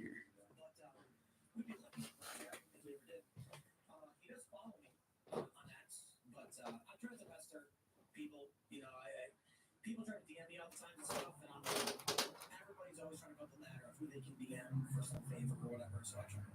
You always have you say that, but you also very warm, and you seem to look after people. Have you always been like that with not pleasure? Was there a time at the beginning when you were building this thing where you actually did? Because when I started with my show at the beginning, trying to get guests is that bloody hardest thing. Yeah, no, it's sometimes people want to come on the show because they know it's good for them, but you weren't like that at the beginning. No. So, we got lucky in the beginning. We had a few guests who were, I think Corey Gamblis was one of our first guests. And then we weren't planning on doing guests. We were like, we'll see what happens. COVID happened, and we had no guests. But the show was getting really good because of the lockdown. Everybody was watching podcasts and nothing else to do. And then when they lifted the first lockdowns, we started booking people. We had a massive viewership at that time. We were getting, it was massive. We were getting like over 1 million per day every night. No way. Yeah, it was absolutely bonkers. And the segments from the show were getting like 1 million each. Just absolutely ridiculous. But the ad breaks were gone. because nobody was buying ads anymore. So we weren't really making a lot of. We were making a lot of money. Don't get me wrong. Relative to the views we were getting, the money wasn't there. Don't get me wrong. Like a lot of money was made, but what were the views before COVID? What's that? What was... we started right when COVID, like 2 months before COVID started. We were getting like between 2,000 and 7,000 concurrent viewers. My morning show was big, which now IRL is the big show. But before we launched IRL, Timcast, the morning show, my main podcast, was like the 34th biggest in the world. Wow. Are you still doing that show now? Yeah, but now it's not even on the shows. Okay. IRL took it, ran away with it. So sorry. So this is IRL. This is IRL. Yeah. Okay. So what you don't want to try to do this? There's Timcast on YouTube, which is now largely the culture war, but we brought back so it's an hour-long daily news on what was like usually the biggest story, and so that channel's basically come back every day at 4 p.m. We're putting up those videos again, and then we've got segments at 10, noon, 1, 3, and 6. Okay. So it's 5 independent 20-minute and 4 10-minute segments, an hour-long show, which is exclusively on Rumble Live at noon, but then becomes the hour YouTube video at 4. And then Timcast IRL, which is 2 hours, 45 minutes. And did you have a good 2024, the election year? That must have been a big one. Oh, yeah. Yeah. They've all been good. Yeah. And is it that, have you maintained into 2025? I mean, actually, yeah. So our viewership's improving, but it's largely to do with strategy and work and things like this. So, strangely, a year ago when YouTube launched Shorts, we were getting millions on every short. And then they changed the algorithm, and now it's prioritizing a different style of short. And now we get only a few thousand, just by doing it the exact same way. That's the annoying thing about how YouTube changes. Unique videos. The goal is obviously the morning show. It alone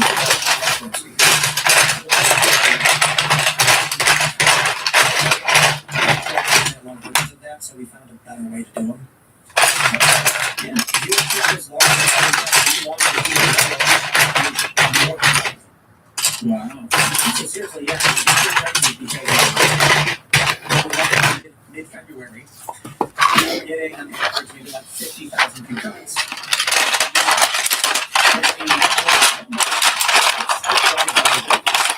I think we had 67,000 concurrents. So Rumble's audience is a different audience that didn't know the show, didn't watch it, but they get exposed to it. So it's kind of crazy because now on Rumble we get like 300 to 400K, on YouTube we get like 300 to 400K. Then on the audio side, we get 100 to 200. So we're getting like 1 million an episode now with the Rumble deal. Rumble, I don't know if you guys saw this. Shout out to Rumble. They own almost every single top live news show now. So the rankings that come out every day, last Monday, on the 24th, the top 15 live streams for news content, 11 were Rumble. It's wild. And there are people... They don't like Rumble taking over the game. They don't like it. But what are those different shows? So it's the top 3 actually. I think were Crowder, Vince, and then me. And then you've got Viva Fry. I think I can pull it up actually. Something I've been noticing. I was wanting to pick on your guys' attitude from the inside, but looking at the American media scape, it seems to have changed quite a lot even since. Take a look at this. And this was last Monday. I believe it was the last Monday, right? The 24th. Am I getting this wrong? Yeah, last week Monday. Crowder number 1, Vince number 2, Timcast number 3, Quartering number 4, Timcast IRL number 5. Bongino Report with Avita and Haley was 6. Redacted News was 7. Then you had Live Now from Fox at number 8, and number 9 was Timcast IRL again on YouTube. So 3 in the top 10. So the funny thing is, of news thing. The funny thing, if you were to combine the 2 shows, we probably would have been Timcast IRL probably number 3. But then you have Julia Greer on Rumble, Bands Roar on Rumble, Viva Fry on Rumble, Glenn Greenwald on Rumble, then Benny Johnson, and then Midas Touch. The top 15, 11 were on Rumble. Because Rumble's doing, not only they're doing the morning lineup, but they're also featuring people throughout the day on the front page, which is free advertising for people who are producing good content who are on that platform. Yeah, and this is top news. We'll top all streams. I think Timcast was number 4.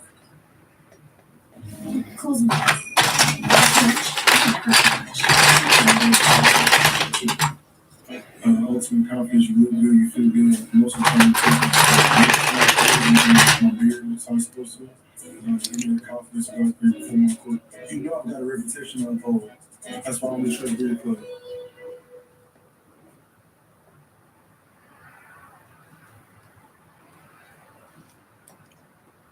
Because there was someone on like kick or whatever doing gaming. 11. Wins. But yeah, it's been massive, man. The only one you could say is from the left is Glenn Greenwald, and he's from the old left. Is there anything else there? Oh, this is super fun. Ooh, don't do that. Glenn Greenwald is in our worldview. He's more of a liberal guy, but you know he's anti-establishment. He's more likely to find himself on the free speech side. He's epistemologically pretty similar to us. He just has different ideas. I will. This is actually massive. I will say this: the only true left liberal show is Midas Touch. On the whole of the top 15 in news, that's crazy. The top 15 news live streams, all considered right wing. Now, if we actually want to break this down, it's not. It's not all right wing. If you say Crowder's right, Vince is right, Timcast is moderate, Quartering is moderate, IRL is moderate, Bongino is right, Redacted is probably right. Definitely right. IRL again, Julia Green is going to be right, Bannon is right, Newt Fry moderate, Glenn Greenwald liberal, Benny Johnson right, Midas Touch left. One left. That's crazy. Wow. Yeah. Shout out to Rumble, man. Even right now on Rumble, we got more viewers than YouTube. But my show hasn't made the top 15. I was surprised. Oh, actually, it's not a live stream thing. But you can see the Winston Marshall show on Rumble. The best thing I do. Come on over. The water's fine. yeah. Were you broadcasting? You're broadcasting on Rumble? We Rumble and YouTube. Nice. Yeah, the morning show has been massive too. So now you can see here, Timcast, the morning show is the third biggest live stream. Since I launched on Rumble, the morning show is now getting, it was getting between 200,000 and 300,000 on YouTube. Now we switch it to exclusively for an hour on Rumble, and it's getting 300,000, 400,000, sometimes more. Then when it goes up by 4 p.m. as the YouTube video, it's getting about 100 on average, but it's only been a week. So get the main channel, it's get 500,000. Between 250 to 500,000, but then I stopped producing those videos, so we'll see.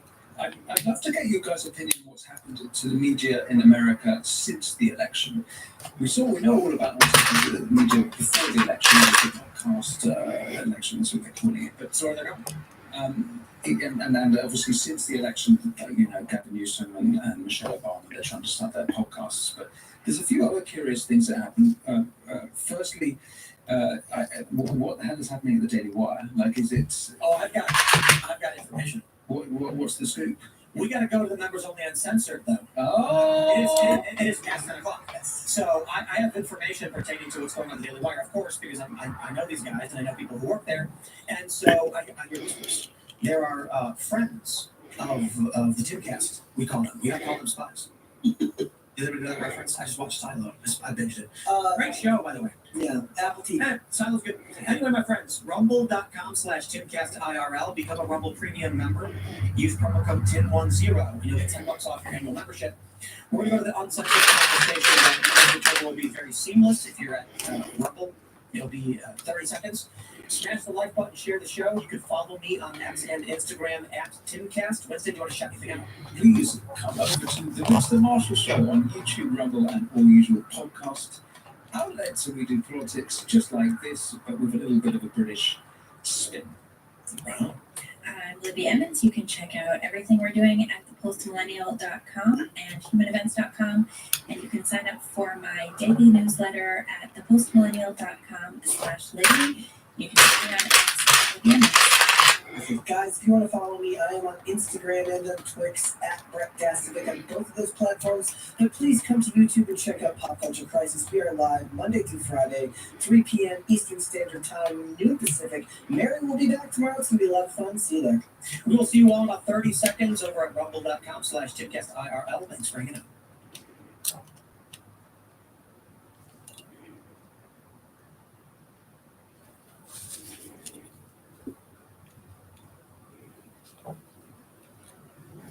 Come on, get in there. Thank you.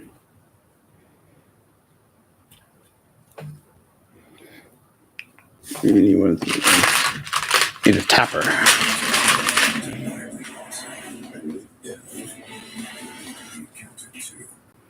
Here are people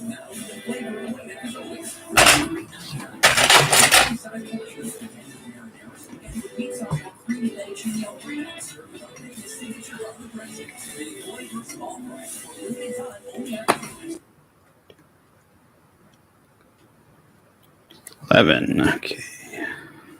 My name is Wolf Flick, and I've won more official Pokemon tournaments than any other player in history. But I realized recently that because competitive Pokemon have been growing so much, and it's just like bringing in all these new people, that a lot of people probably don't even know about a lot of the cool teams and Pokemon that I've used. So I thought it could be fun to take a walk down memory lane and talk about every single Pokemon on every single team that I've ever won a tournament with. Starting with my first win ever at DC Regionals in 2011, which was the first official tournament that I ever attended. I was using a team built around the Trick Room strategy, which lets slow Pokemon move before fast ones. 2011's format was really cool because you could only use Pokemon that were native to Black and White. And if you remember, in Black and White, the only Pokemon that were originally in the base games were the brand new Pokemon. So for the first and only time, Pikachu was not legal. The starting point of my team was Cofagrigus. It was a bulky ghost-type Pokemon that I knew could reliably set up Trick Room, and it was really annoying because its ability Mummy is really cool and unique. If an attack makes contact with a Pokemon with the Mummy ability, then they lose their ability and it gets replaced by Mummy, which can then go on to infect other Pokemon. While the Mummy ability was cool, I mostly used Cofagrigus because its ability to set Trick Room, and then its ability to burn Pokemon with the move Will-O-Wisp. Next on the team was Scrafty, who was a personal favorite Pokemon of mine. Scrafty is a fighting and dark type Pokemon that I use to help set up Trick Room and then do some good damage. Scrafty's pretty tanky and also pretty slow, so it actually works pretty well in Trick Room, and it gets the move Fake Out to help set Trick Room up. Scrafty's not known for being super offensive, but back in 2011, most Pokemon were just really frail, and so it was actually a pretty threatening Pokemon under Trick Room. Cofagrigus and Scrafty definitely I think this is right. side rather than the offensive one, so I relied on them really heavily to set the Trick Room up. The Sweepers came later. I wanted a secondary Trick Room setter, so I used Eclipse, who's a really cool pure psychic type Pokemon.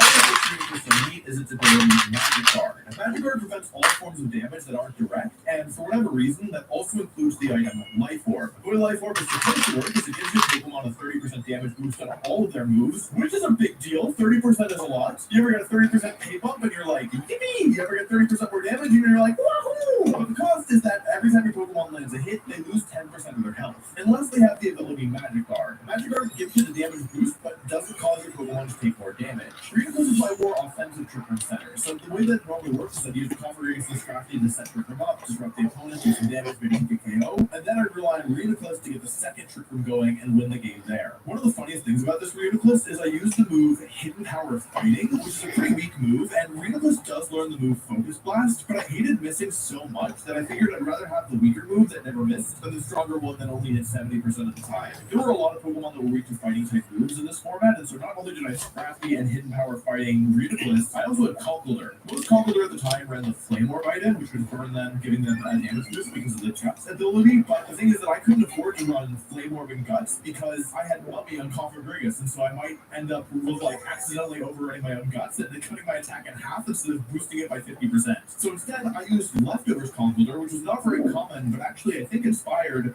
Ray Rizzo, who would use Leftovers Conkeldurr to go on and win the World Championships. Conkeldurr hit really hard, and it was also great because with Drain Punch it could heal HP, and with Mach Punch it could be threatening outside of Trick Room as well. But two fighting types in Hidden Power Fighting wasn't enough for me. I wanted more, so I added Emboar. Emboar is a fire and fighting type Pokemon that I added because I was weak to Amoonguss with this team, and there weren't that many good fire types that could KO Amoonguss in one hit, so I used Bloodberry Flare Blitz Emboar to do as much damage as I could. Emboar gets the move Hammer Arm, which is a strong fighting attack that lowers your speed, which is actually good in Trick Room, but I ended up using Superpower because Hammer Arm can miss, and I hated missing. And lastly, I added Hydreigon. Channel Alert was a real problem for Trick Room teams. They could do a bunch of annoying stuff to shut it down, and so I wanted a Pokemon that could hard counter it, and that resisted both fire and ghost type moves. This team was really wonky and probably doesn't hold up so well by modern standards, but I really loved it. It's one of my favorite teams of all time, and I'm really grateful to it because if I hadn't won this tournament, I probably wouldn't have been able to continue playing Pokemon, at least competitively. Anyway, the prize for winning this regional tournament was a flight to the national tournament, where I get to compete once again,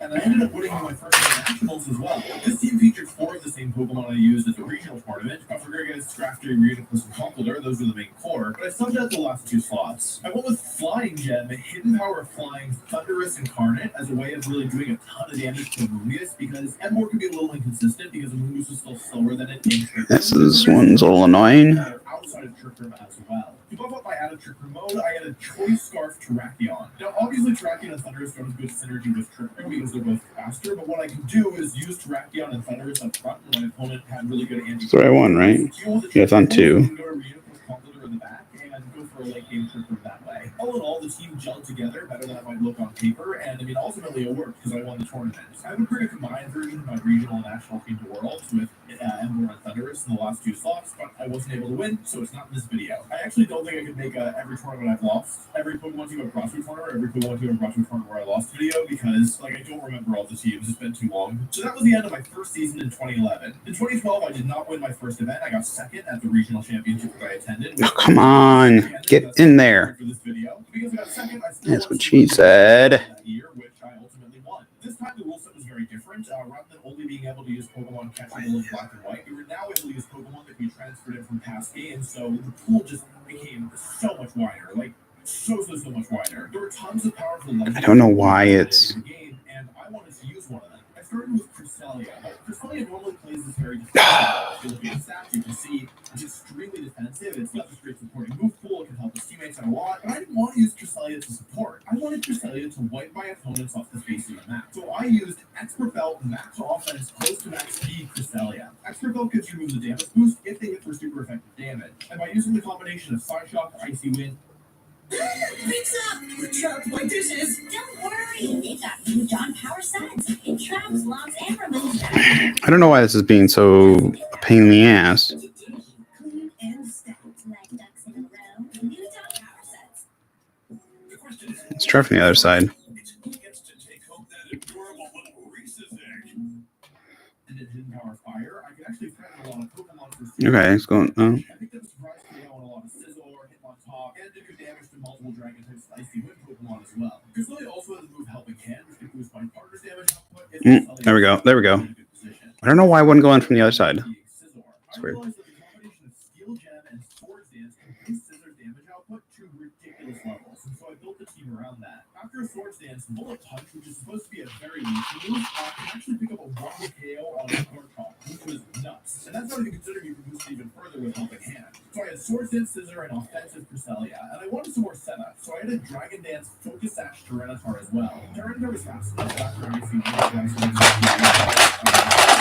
he also boosts stone speed with Dragon Dance. This team also featured Garchomp. Garchomp and Tyranitar have nice synergy because they don't overlap typing at all, and Tyranitar's Sand Stream ability activates Garchomp's Sand Veil ability, making it much harder to hit. While most Garchomp at the time were trying to be as fast and as strong as possible, I decided to lean into a different direction. I went with an insanely bulky Garchomp with an item to reduce damage from Dragon-type moves called the 15. You see, in this format, the king was Dragon Gem, Draco Meteor, Latios, which could outgo pretty much any Pokemon that wasn't explicitly training to survive it. With the Habit Berry, Garchomp could actually survive the Dragon Gem, Draco Meteor, Latios, and still have enough HP left to use Substitute afterwards. Substitute caught opponents off guard all weekend, and it's especially dangerous because with the Sand Veil, your opponent needs more which is a bigger deal. You have a Substitute blocking all attacks. I needed to support Pokemon, so I had a Thunderous, who was the best Pokemon at the time, or at least top 2, who could use Priority Thunder Wave and Shock to really disrupt the opponent's strategy. Lastly, I had a Choice Scarf Chandelure, who was really bad. Like, I don't remember much about this team or using this team, but I do remember thinking, like, man, Chandelure was, like, this is not good. I think the theory was that Hitmontop and Latios were a powerful duo that was really threatening. And so I wanted an answer to that. And I think also I was interested in like Helping Hand Overheat, potentially KOing Thunderous, but in practice, this I just remember like Chandelure was so bad. Anyway, I think this is the one tournament where we don't have any footage from it. And this is actually before there were really live streams, to be honest. Like there was kind of one, but not really. It's a shame because this team was really funny and really threatening. Like with just all the setup and damaging options, but I do have fond memories of it. I really did like this team. Whenever I post a video like this, I end up getting a lot of DMs from people being like, hey, can you look at my team? And while I don't do that for everybody, just a reminder that if you do want me to look at your team, I do actually do that on my Patreon in the top tier.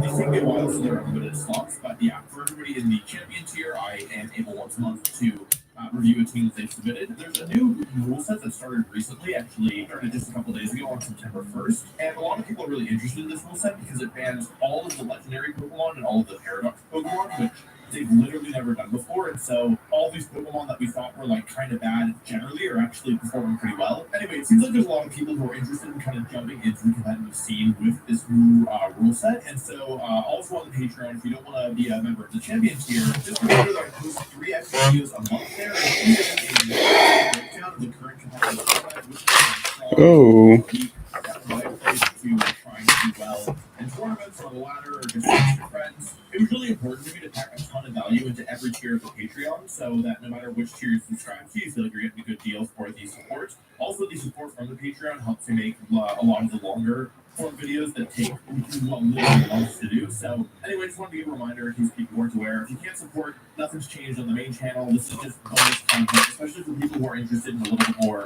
in-depth technical stuff when it comes to competitive Pokemon.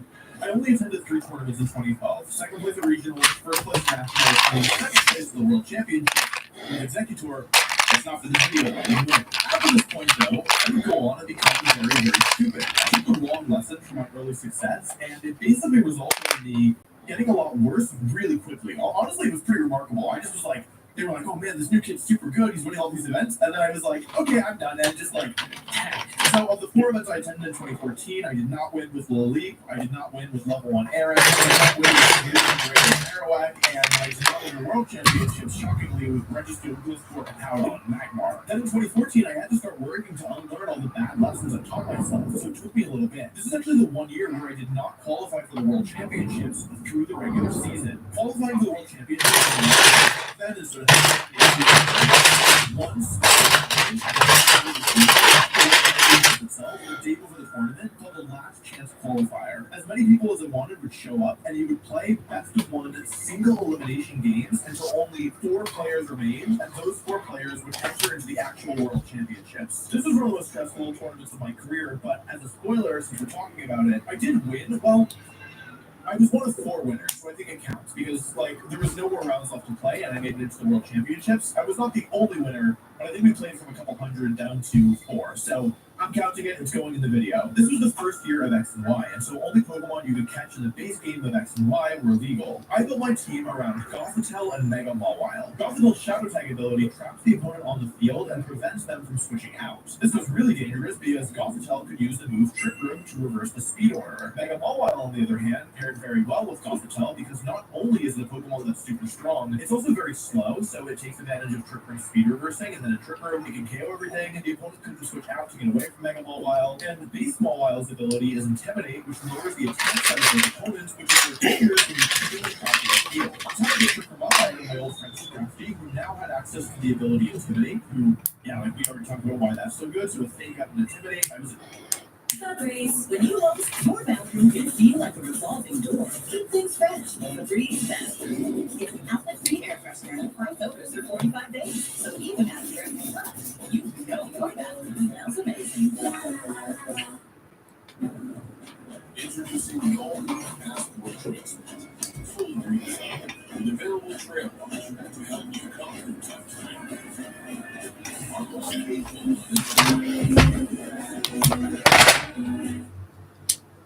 Able to help set your curve up, and I can switch these strategies to intimidate down opponents multiple times. And since I already had Shadow Tag, I decided to lean into my favorite strategy of all time, Perish Track. This wasn't a full Perish Track team, but I did add Parasong Polytoad to the team. Parasong causes all Pokemon to faint after a 3-turn timer has expired. You can get rid of the timer by just switching out, but with Gothitelle, they couldn't switch out very easily. This also worked even without Gothitelle because Mega Mawile was so good at picking up KOs that you could just take 2 KOs of Mawile and then win with Polytoad. It was actually pretty good. To buff this team out even further, I added a Assault Vest Ludicolo with Fake Out. Ludicolo works both as an offensive Pokemon with Polytoad, like taking advantage of the rain, doing big damage, maybe getting burned with Scald, using Giga Drain for healing, Ice Beam for Dragon-type Pokemon. But it also works as a standalone Pokemon because it was so tanky on the special side, and I had 2 Intimidate users, plus another Fake Out user didn't hurt. I finished my team off with Life Orb Hydreigon, who could also pick up sneaky KOs, especially when paired with Gothitelle. This team got me through the last chance qualifier and ultimately finished me 9th place at the World Championships in 2014. Next year, 2015, I really hit a stride. And by hit a stride, I mean I had some good results, but my team building started to go a little bit haywire. So for this first tournament that we're talking about, it was Florida Regionals in 2016.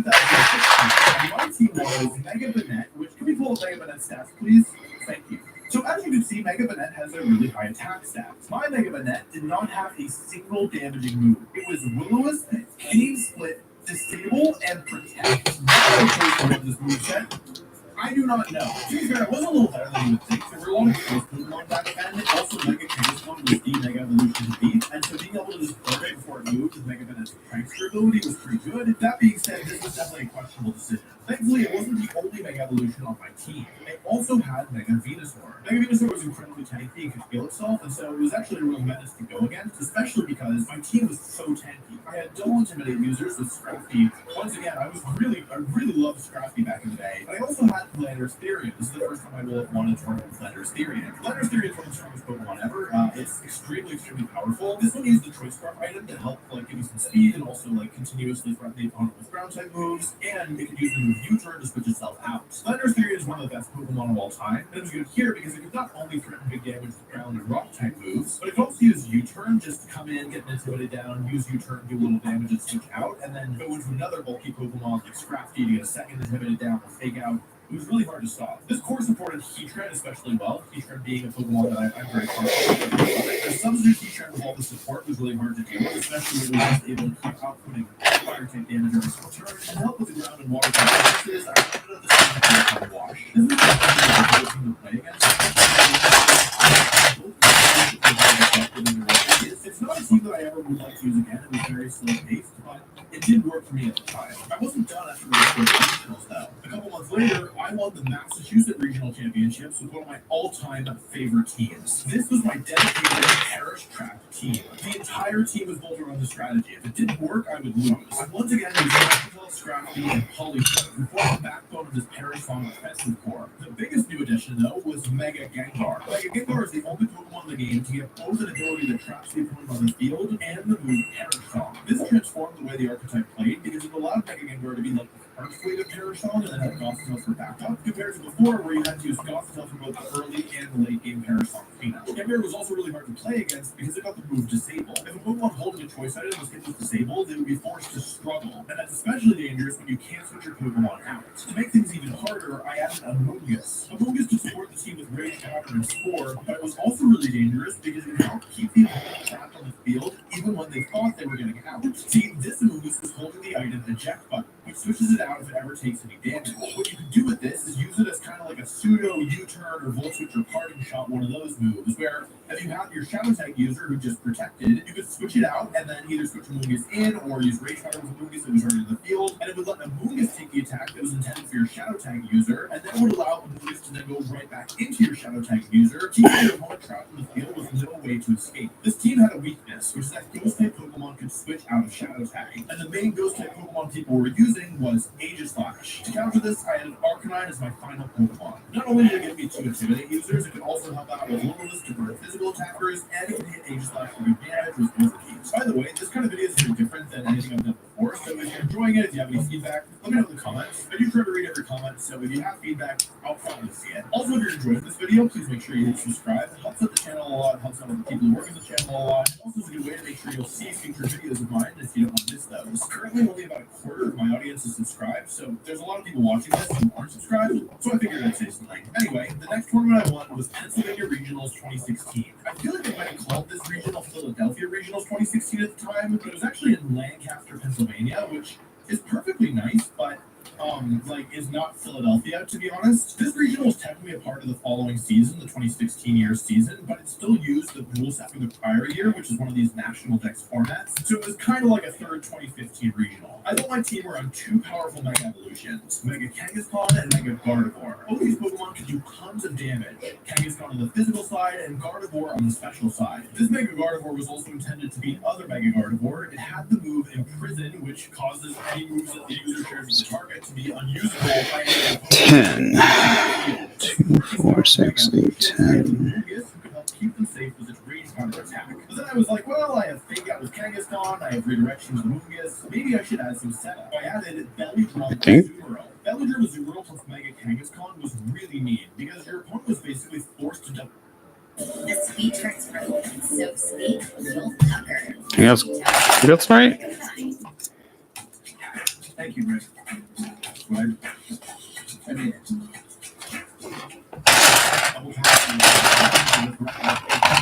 Because it didn't have anything threatening for Azumarill, you could just fake out whatever was threatening with Belly Drum and then just win the game. Or what you can also do is protect with Azumarill, Mega Evolve Kangaskhan, and go for Power Up Punch, as they normally double attacked into Azumarill. And then if you wanted, you could Belly Drum with Azumarill, you could switch to Amoonguss and have +2 Kangaskhan supported by Amoonguss. It was really dangerous. You could also just attack with Kangaskhan and Belly Drum with Azumarill. super mean. This team also featured Thunderous, but rather than have it be a supporting Thunderous, this one was offensive. It used Longboard to boost its damage even further and substitute if it ever got a free turn-up. With the support from Kangaskhan and Moongus and cover fire from Gardevoir and Azumarill, this Thunderous could be super hard to deal with because after it got a sub-up, it was just outputting so much damage. I rounded this team out with Landorus Therian for some Intimidate and just another strong attacker. My next for this season would once again be in Florida at the Florida Regional Championships of 2016. This time my team was a bit unusual. I used a restricted Pokemon that other people have overlooked.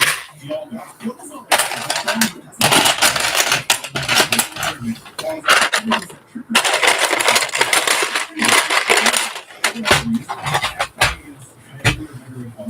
which is like the best matchup for my team, and Dialga kind of just ate them all for breakfast. In the 2016 format, you were allowed to use 2 restricted Pokemon. As a quick refresher, restricted Pokemon normally are banned from the game. If you use them, you're only ever allowed to use 1 or 2 on your team. The second restricted I rounded out with Dialga was Coyote. I think those are the strongest restricted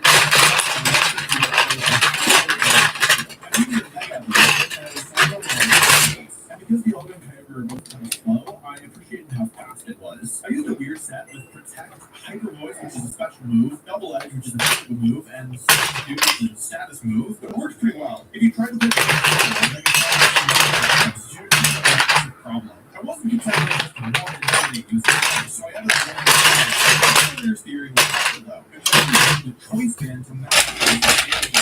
See, Dialga gets the ability Telepathy, which prevents all damage from its partners, and so you can click Earthquake with Dialga on the field and not have to worry about it. My favorite move to click with Choice Band Landorus, though, was Explosion. Because most Landers at the time were holding the Choice Scarf item, pretty much nobody was prepared for Choice Band Explosion Landorus, and so I caught quite a few people off guard by just going boom. I had a Thunderous for a third Flying Type Pokemon so that I'd have another Earthquake immunity, and to give myself some speed control so that I could partner like Thunder Wave with Kyogre or Thunder Wave with Dialga. Thunderous was just a good Pokemon back then. And I rounded out the team with Terraform, which is a Pokemon I like very much. It's a super defensive Pokemon, which is really hard to get rid of, and it could just lead seed and heal a bunch of health. It was super good against Pokemon like Kyogre, who could leech seed, steal its health from, and yeah. This resisted water moves. It was also very good against Xerneas, who was one of the top Pokemon at the time. Next up is my personal favorite win, the Pokemon World Championships in 2016. This team also featured Primal Kyogre. After using it earlier this season, I realized that it was incredibly strong, and I liked how good it was against Primal Groudon, who was looking like the top dog. In order to help Kyogre beat Primal Groudon, I added Mega Rayquaza. Mega Rayquaza is very strong, but it was considered like the 4th best restricted Pokemon at the time, but obviously it worked. Mega Rayquaza was able to do so much damage with its powerful signature move Dragon Ascent, and it has access to the powerful priority move Extreme Speed. Kyogre and Mega Rayquaza work together to form the backbone of an anti-Groudon core. Mega Rayquaza also had the move Swords Dance to set itself up, and if you've never faced off against +2 Mega Rayquaza, you should consider yourself very lucky. I needed support though. The thing is that both Kyogre and Mega Rayquaza struggle a fair bit with Xerneas, so I had to add some anti-Xerneas tools. The first Pokemon I added was Mega Gengar. It's arguably the best Mega Evolution against Xerneas because it traps him on the field and hits it for super effective poison type damage, but Mega Gengar was also nice in helping Kyogre beat Groudon. Whichever Kyogre and Groudon missed in last got their weather up, and Kyogre couldn't do any damage to Groudon if the harsh sunlight was up. So by using Shadow Tag, you were able to trap the opponent on the field, bring in Kyogre when you were ready, and KO Groudon in a single hit. Hitmontop was partially necessary for this, for the takeout pressure and the eject button item, which I mentioned earlier on Moongus. That was being used to keep Shadow Tag active for Parasaurology. Here was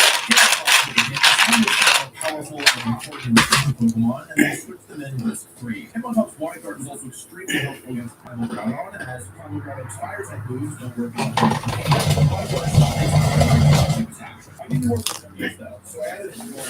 London was one of the best Pokemon at the time, thanks to immense special bulk, access to the move Gyro Ball, and Steel typing, all of which were helpful against Xerneas. Plus, it gets access to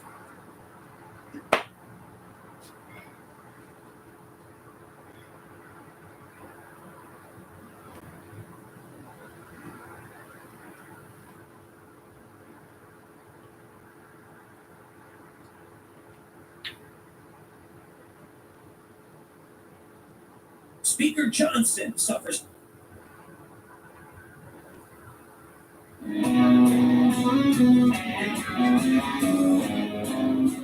This episode of Tech Girlies is going to be a little.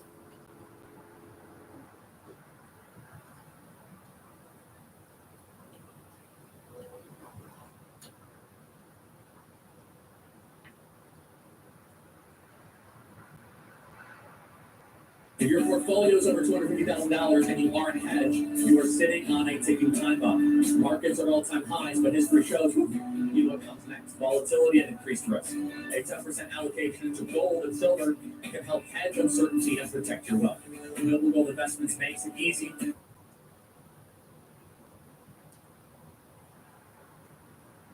They're calling it a judicial coup. The same.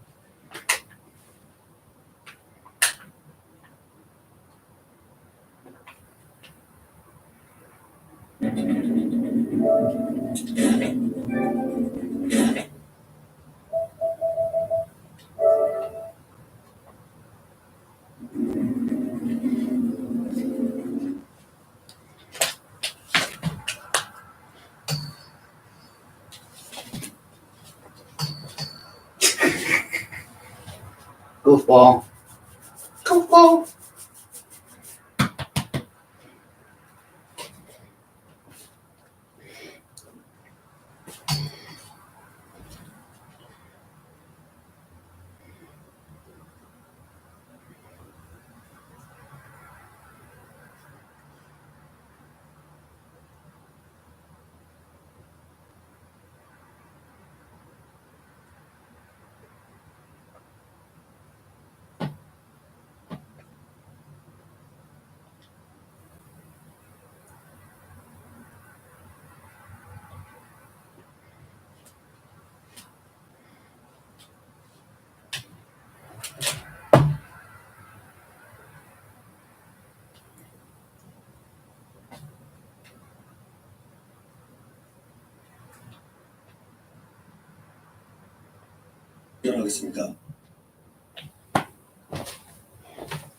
I'll be right back.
Go lay down. Go.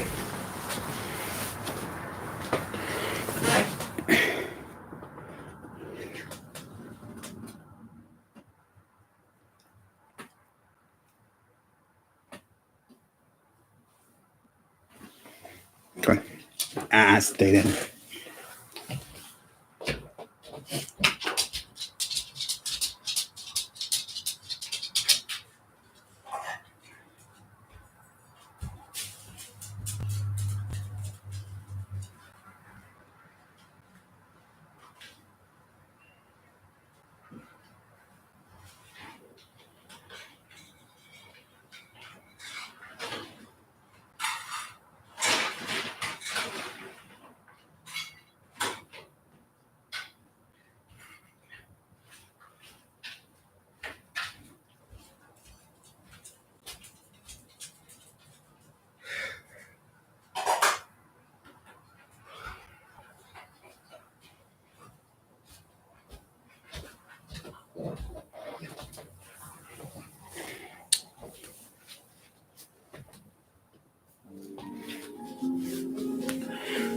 Whatcha?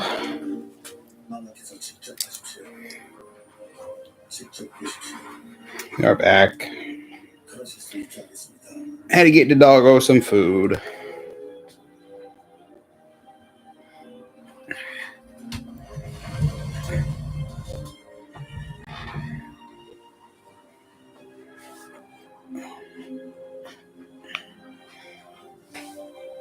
Oh, my back.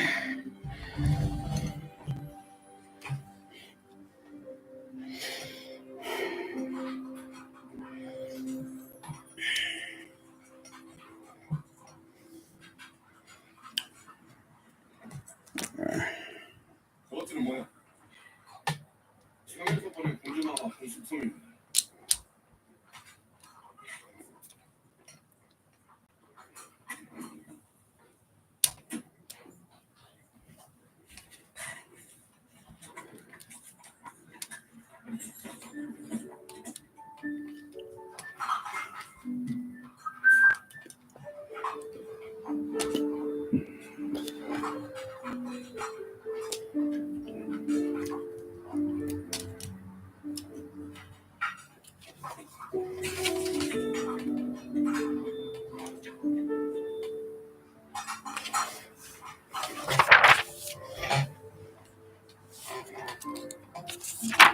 저 어쩐 일이십니까?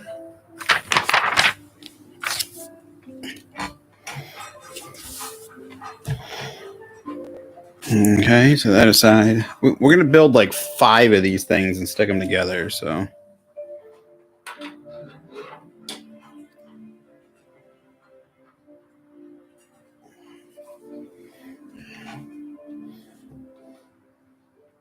원자에게 천리경을 선물하셨다 들었습니다. 어린 동생의 마음까지 신경 써주셔서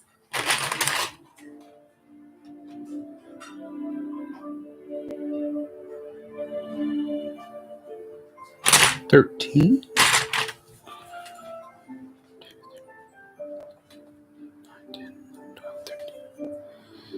15.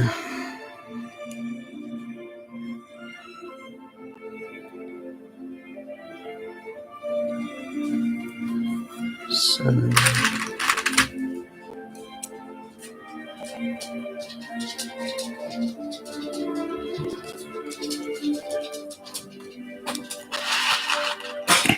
Hey, get off the bag.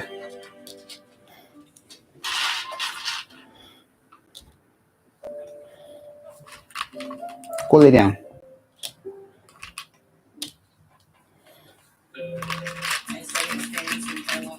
You always catch that one bag. I don't know.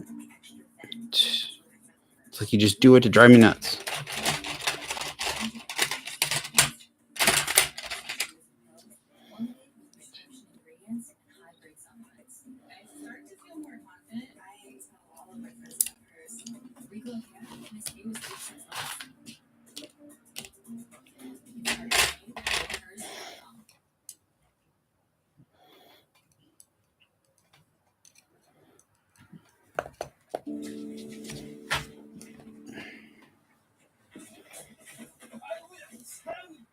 괜찮으십니까?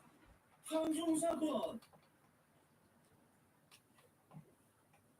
왜 그리 딱딱하게? 지난번에 도움 주셨던 건 정말 감사했습니다. 말로만 이루기요. 다음에 꼭 부탁하겠습니다. 다음이라고 지키는 사람 못 봤는데. 지금 급히 가볼 곳이 있어서 이만. 잠깐.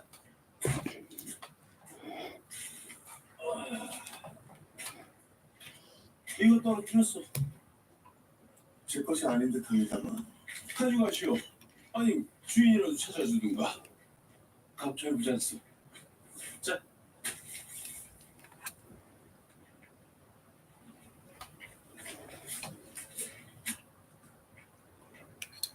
우와, 제법 무거워지시다.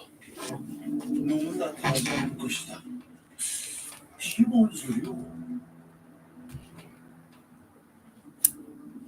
금은달 밤내시 업무반에 가면 민요원 사례 동의자를 배울 수 있을 것이다.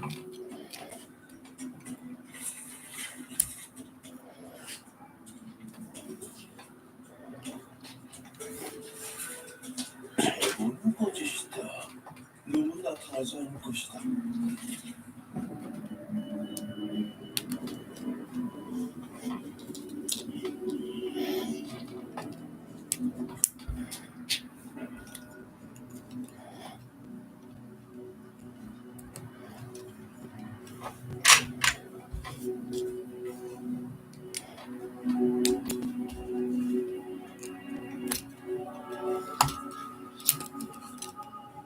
Oh, thank you for the like. Appreciate it.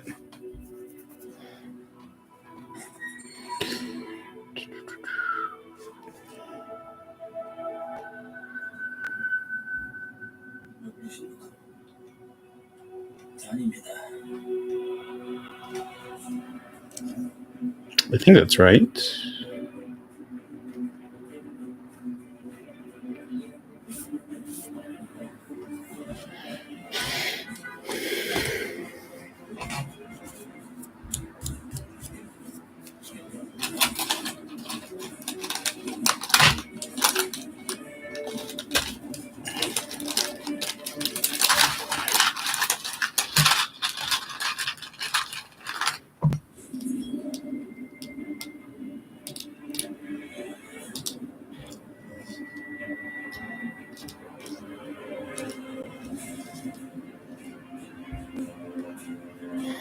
Six of those.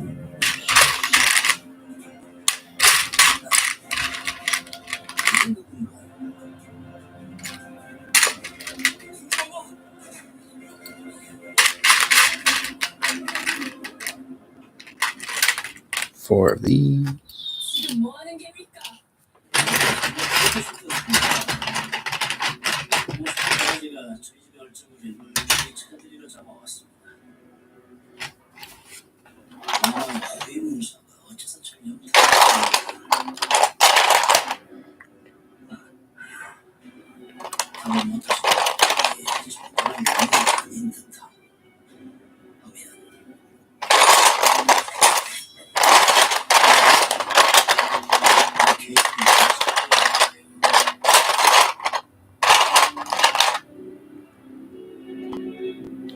I need one.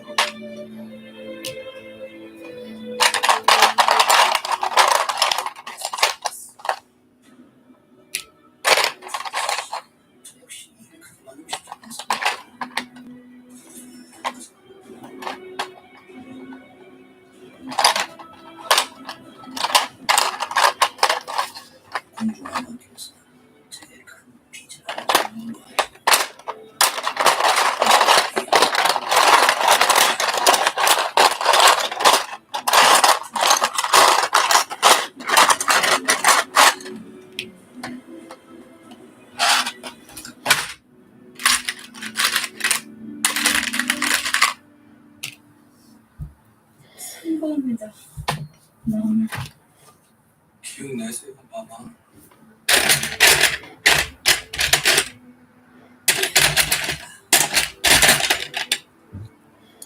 1, 2, 3, 4, 5, 6, 7, 8, 9, 10, 11. Two of those.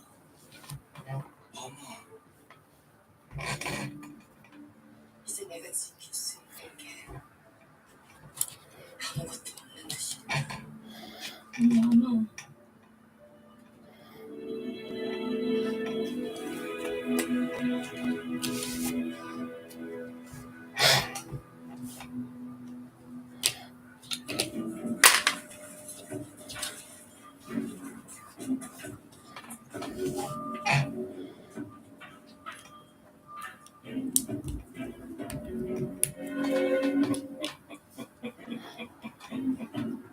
미승이요.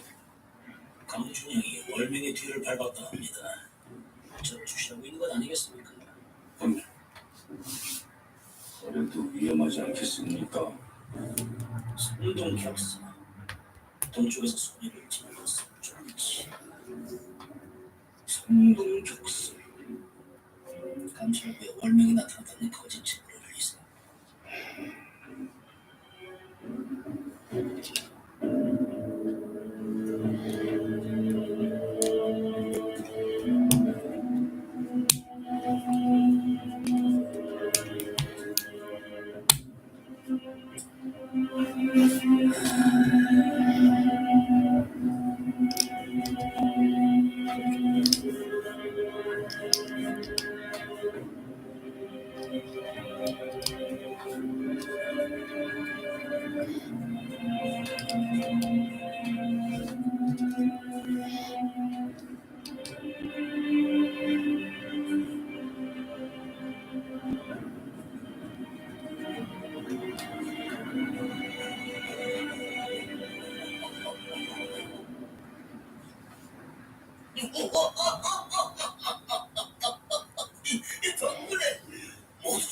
맞췄습니다.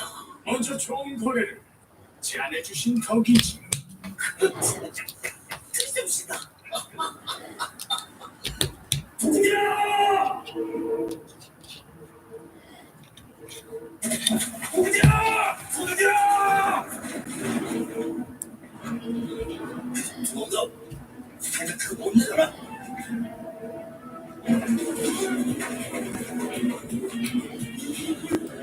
잡아!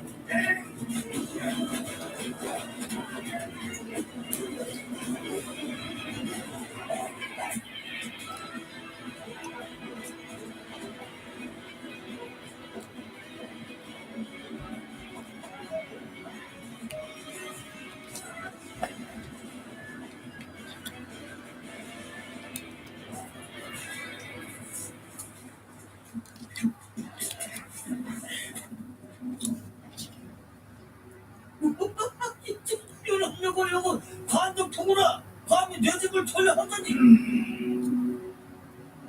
이 별일 아니니까 신경 마십시오. 같이 말해서 소란 병진들 말고 어서 이거 전화로 넘기거라. 이미 잘 걸어갔습니다요. 아, 저는 진짜 어서 안 보이게 좀 치우고.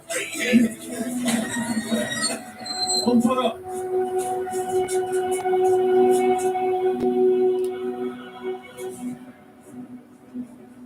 도둑이 들었다 해서 조사 나왔습니다.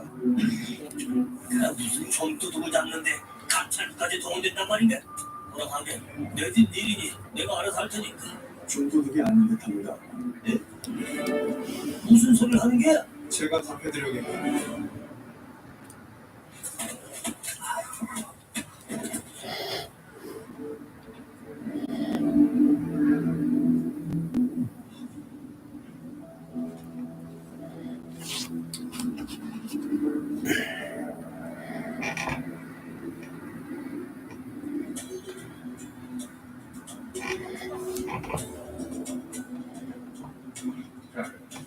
这些活物送到哪里了？送到湖畔了。人山到了，就会平均的分给大家，再坚持1天就可以了。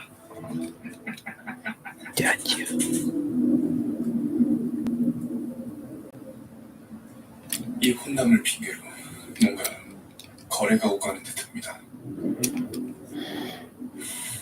그게 무슨 말입니까? 오늘 밤 코판댁으로 은밀하게 뭔가 옮겨질 것 같습니다.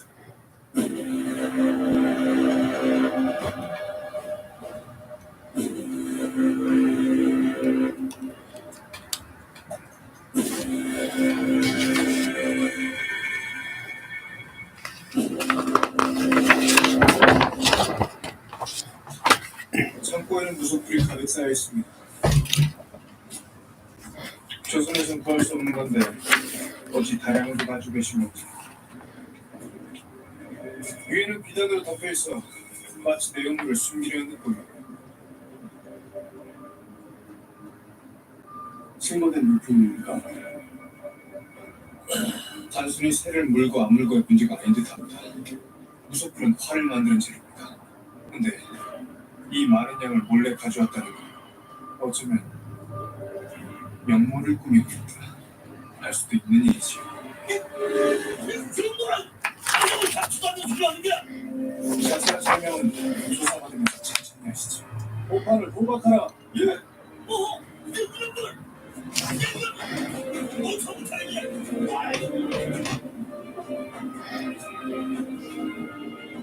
주고받았습니다. 한쪽만 잡아갈 수 없지 않습니까? 난 청에서 사신일세. 감히 날 끌고 갈 수 있을 거라 생각하나. 청에서도 당신의 죄를 용서하지 않는다.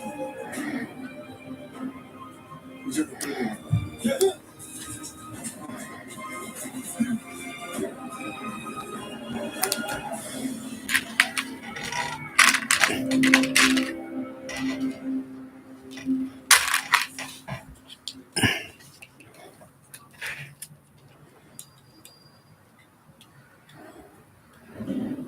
이미 틀어지다니요.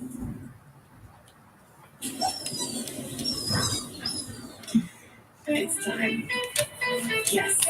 time has come for a fresh approach to dog food. Every day, more dog people are deciding it's time to quit the kibble and feed their dogs fresh food from the farmer's dog. Made by vets and delivered right to your door, precisely portioned for your dog's needs. It's an idea whose time has come. Oh, don't do that. Don't do that. Stop. Good buzz. A lot of buzz. Realize you need help with all that buzz. Connect with a QuickBooks expert. Get expert help with your staff up. Manage and grow your business all in one place. Into a QuickBooks. Your way to money.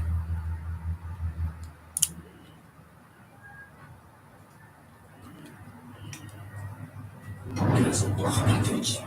무슨 단계 했답니다. 거기에 강중성의 대답수가 배는 것도 못하고 척도 못하고 뭐다 얘기까지 나왔다는데 이러다가 우리까지 우리라니 호판이 영모를 괴한 거지요.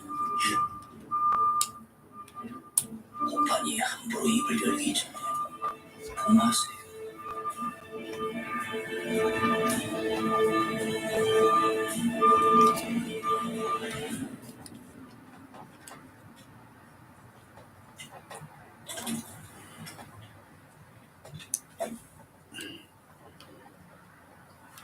Okay, why aren't you? There we go. Come on, last one.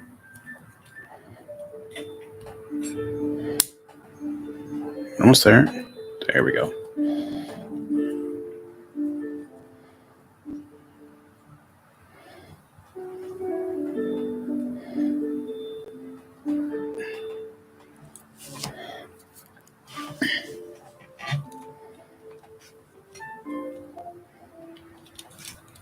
공주, 저와 혼인해 주시겠습니까?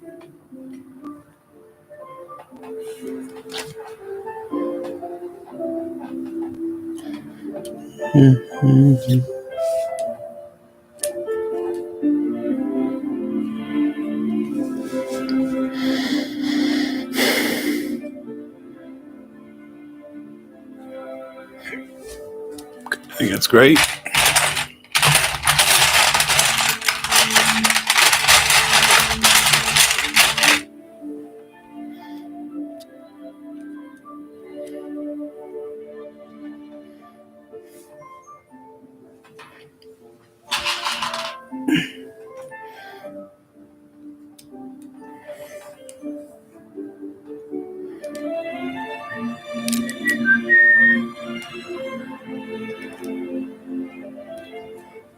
선물아,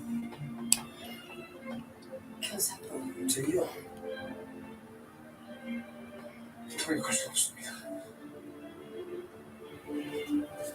저 지화 못 보는 거야.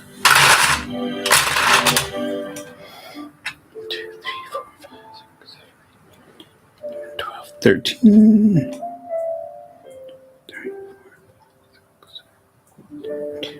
12, 13. Mom's geisha.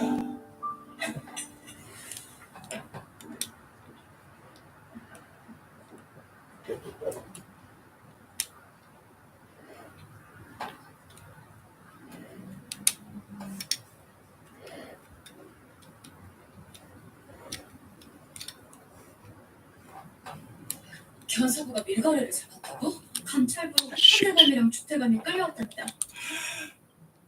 혼담을 핑계로 거래하는 걸 잡으셨으면 혹시 혼담을 막으려 하신 게 아닐까요? Dagnabbit. 다치시면 어때? 모르겠어. 도둑으로 위장이 혼자 들어가셨다는데. 어떻게 엄청 다치신 거 아니야?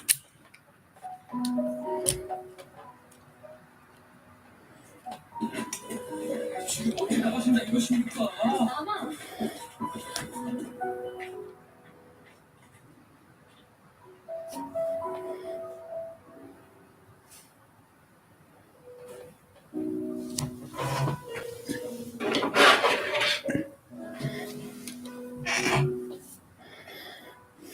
괜찮은 거야? 어디 다친 데는 없어? 제 걱정하셨습니까? 신경 쓰지 말라면서 왜 걱정하셨습니까? 상관하지 말라면서 왜 그리 울 것 같은 표정을 보십니까?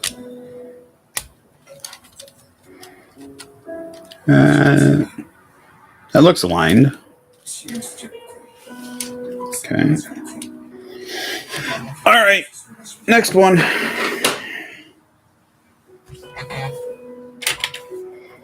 Three of these little buggers.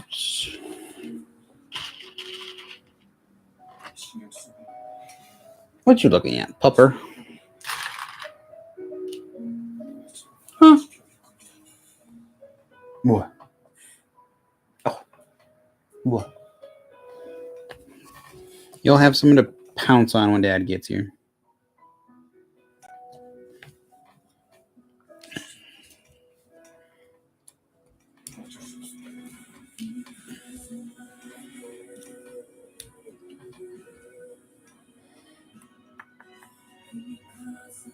Nope, that was the wrong side.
这是血的具体，你看出来了吧？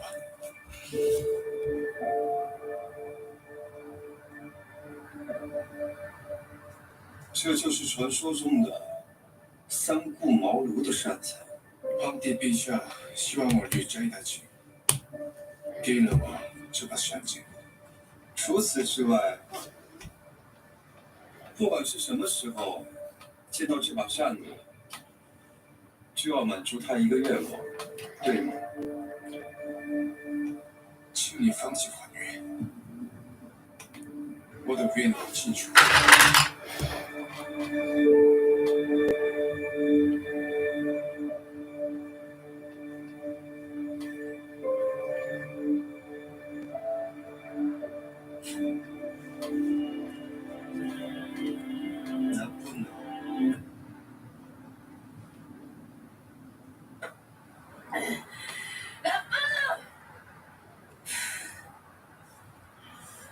能不能？能不能是什么意思？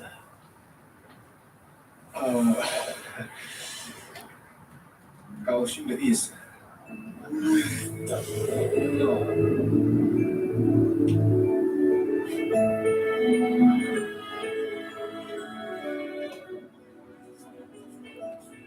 苍天不负有心人。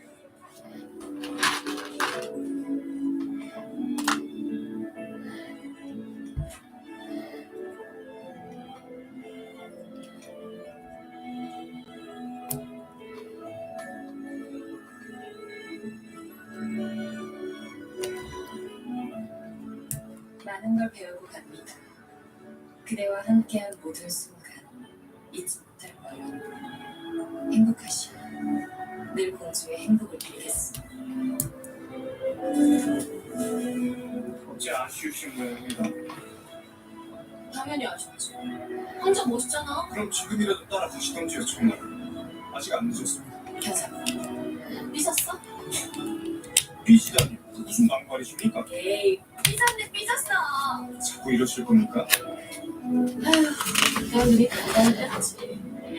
이런 속 좁은 사내가 혼자부터 더 멋있어 보이잖아.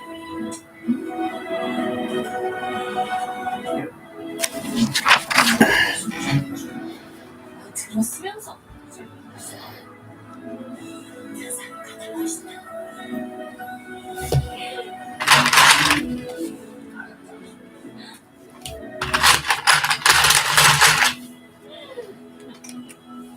아주 꿀이 떨어지네 떨어져. 응?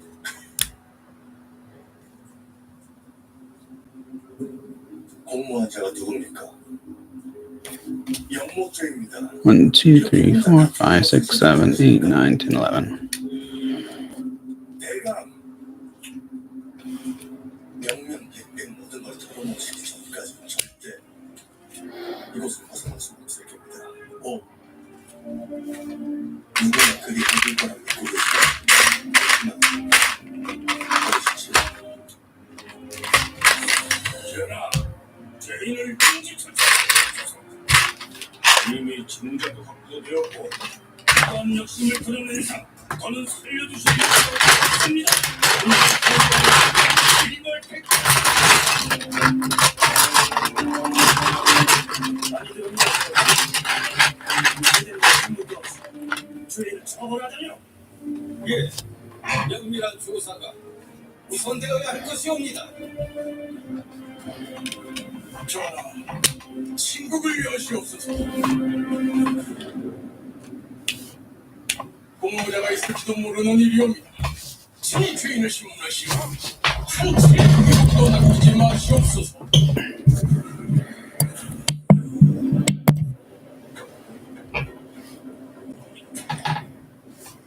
좌상께서는 어찌 생각하십니까? 4x4. What is this? 2, 4, 6, 8, 10, 12. 2, 4, 6, 8, 10. 2, 4, 6, 8. I need 2 of those anyways.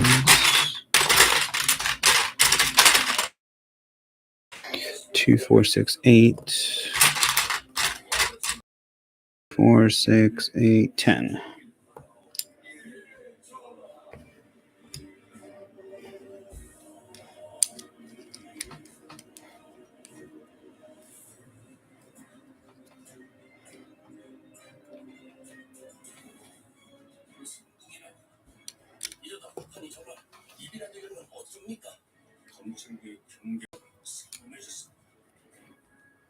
강준영이 신복들을 마시고 손 쓰기가 쉽지 않습니다. 사흘 남았습니다. 그러니 얼른 거둬내서 썩은 살을 베어내지 못하면 어찌 되는지 아시지 않습니까? 호판을 추포하는데 너의 공이 컸다 들었다. 6. 수사가 말을 듣고 성비가 옳지 않는 일을 어찌 공이란 말씀이십니까?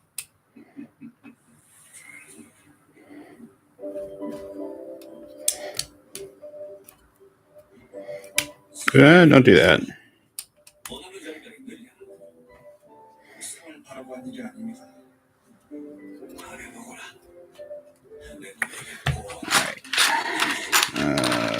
Hinge.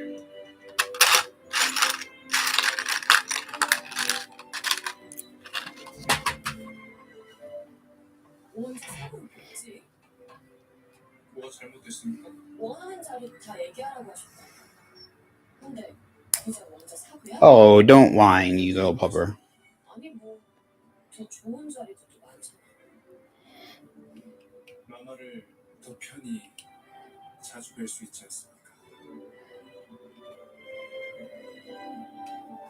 그리고 앞으로 망백성을 품으실 원자하기 쉽게 다른 가르침을 드리는 일보다 더 중요한 자리가 어떻겠습니까? You're fine.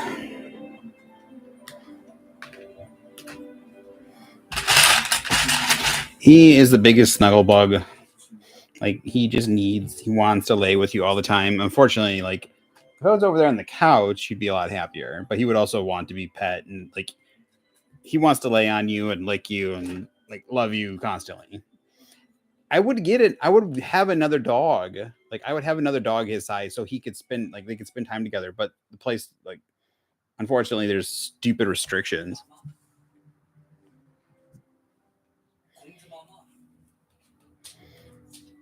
I really do want to get him something else, like, because I love giving him attention, but I want him to have I want there to be somebody there for him, so he has, he can get attention so he can have attention when I'm not able to give it to him.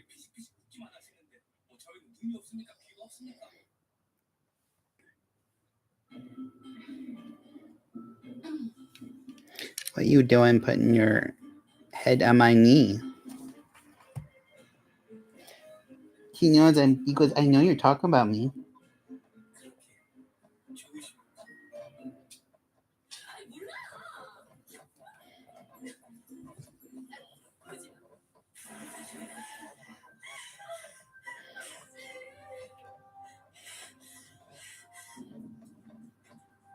Scratch your nose. Scratch your nose.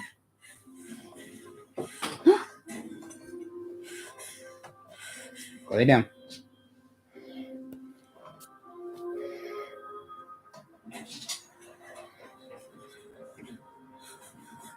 No, go lay down.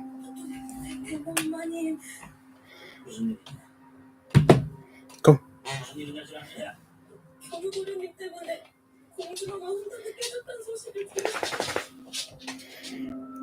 No licking. Go lay down.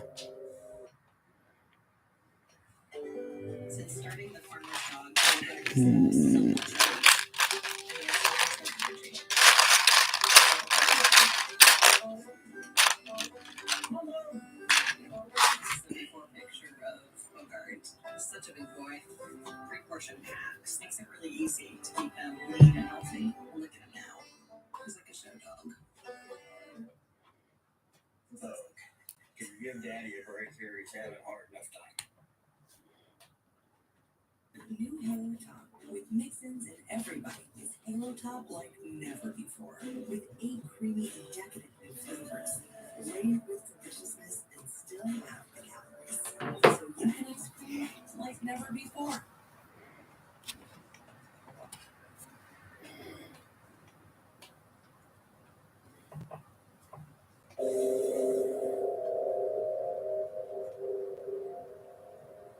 근데 청에서 공주마마의 혼담을 누가 찍은 건지 그런 건 왜 물어보나? 그죠? 단순한 호기심입니다.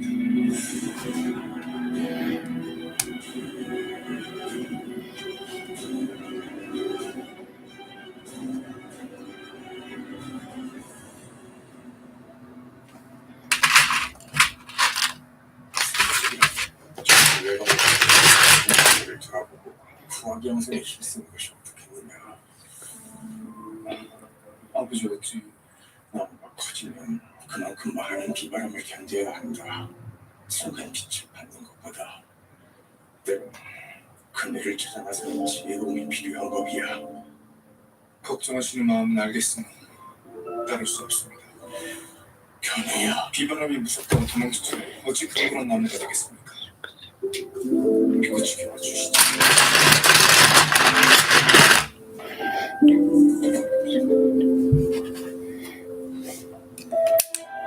I can't count. Being able to count is probably a good thing.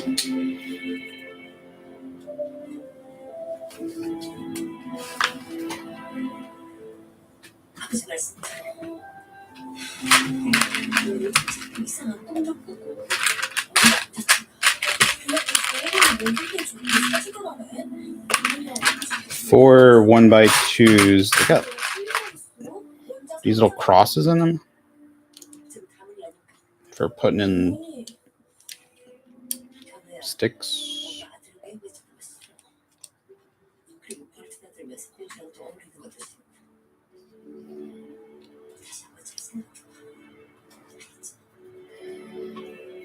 Need an 8 and a 10.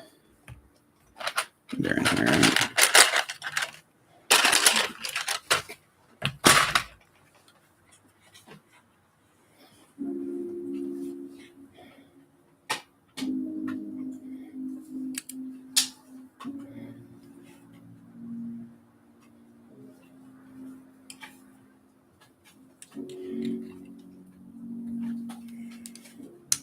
Don't do that.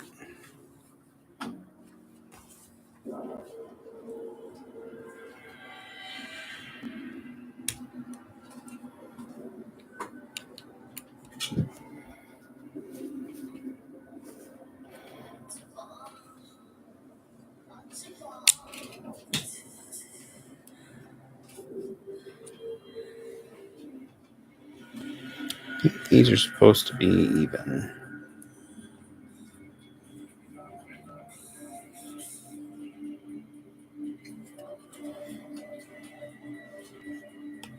There we go.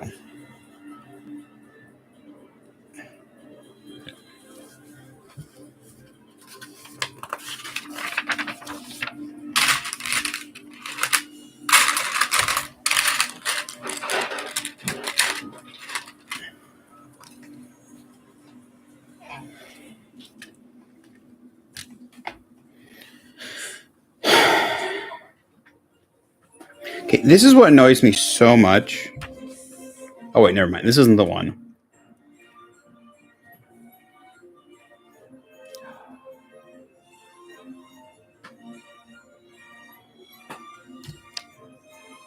Did I mess up on the... Oh, no.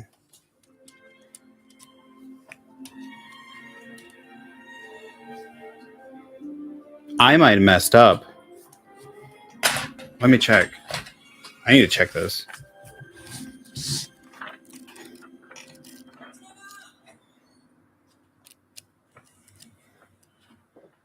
There was a piece I was putting together that had one hinge point that, and it irritated me to, no, sorry, too far. And I was like, why did you only,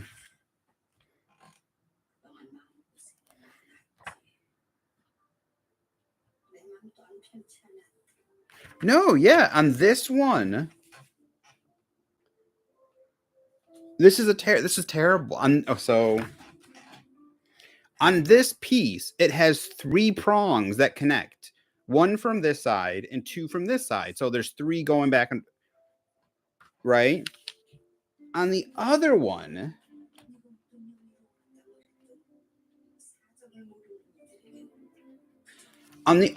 it only has 1 prong.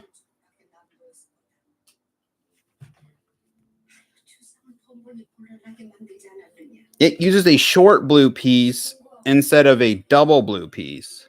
Well, I guess it has 3 segments. So it uses a 2-segmented blue piece that attaches 2 pieces together instead of a triple blue piece, which would attach 2 pieces and then have another segment that's hanging out for another piece to attach. So yeah, so it goes, the other side goes from having one connecting joint, like this one connecting joint, and it doesn't do a good job at like having stuff even over the top that like keeps it connected. So like it's, but then the other side does just fine. I mean, at least it triples it. It triples how many connecting pieces there are to give it more reinforcement.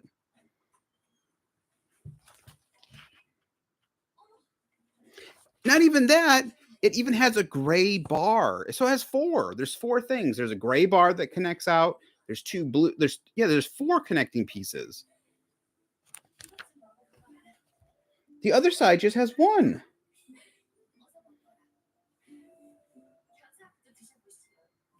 I don't know why they did this.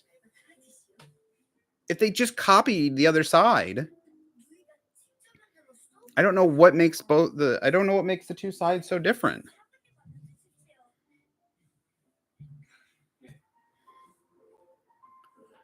if like, even if they had if they just did the blue thing, or if they just added the gray connector farther up, it would give it a little bit more. But it just has one. It just has the one piece, and it like constantly wants to sag. It makes no sense. Why? Why not use the exact same?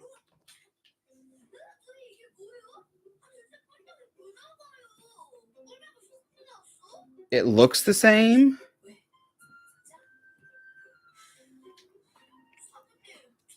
I have yeah, I don't know why.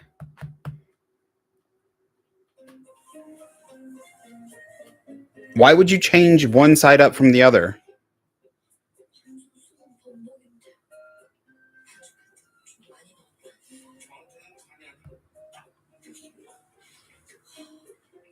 It's really stupid. This side looks like it's going to have 4 connection pieces and make it pretty firm. The other side had 1 and is pretty fragile. And like I said, like we're going to use these to go. So these are going to eventually go over the top like this to connect all these pieces that are sticking together. And they do okay, but same thing. When I was putting the other piece together, some of them did not cross over very well. Like some of them where the pieces connected, they didn't like they connected and only like sometime when you cross over, you want to put like okay. So like when you have these two pieces, so we're just gonna go ahead and put it together. It's yeah. Sorry.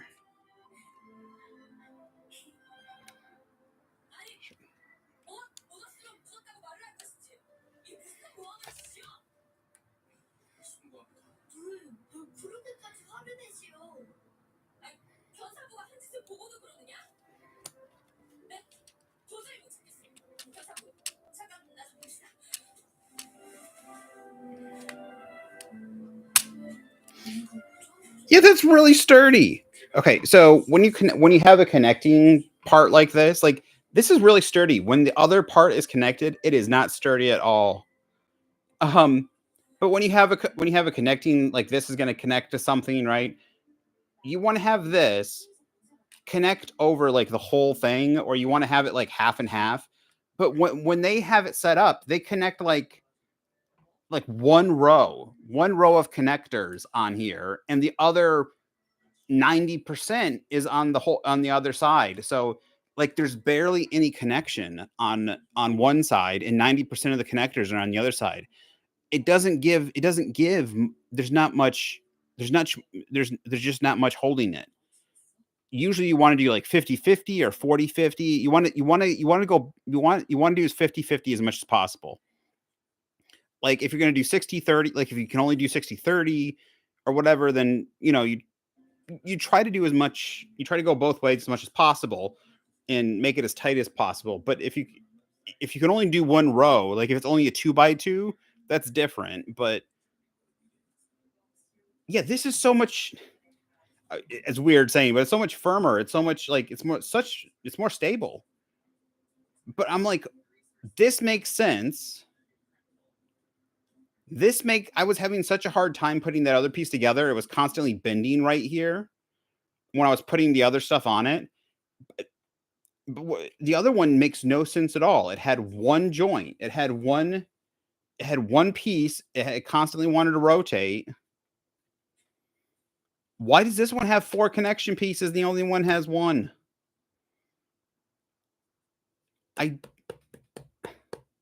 I don't, either the engineer or wherever they copied this from or whatever, like, I don't know if they used an AI, like they might've used a computer program to put it together, if they used an engineer to put it together. I don't know, but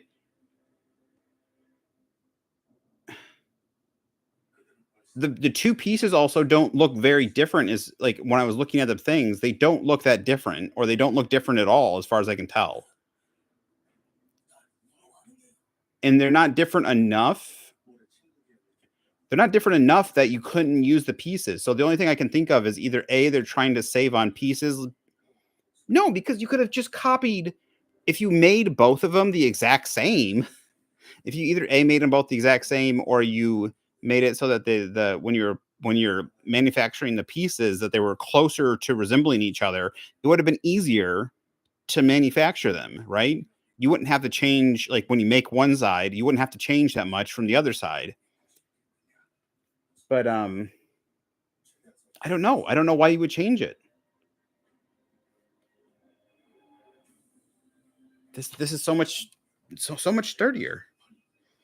It makes no sense to me. No sense whatsoever. The other side made no sense, and I'm like, oh, maybe I missed those other hinges. Maybe I put the wrong pieces in. Nope. The other side just has one connecting joint. The other side has 4. Like triple the blue pieces in an extra gray piece.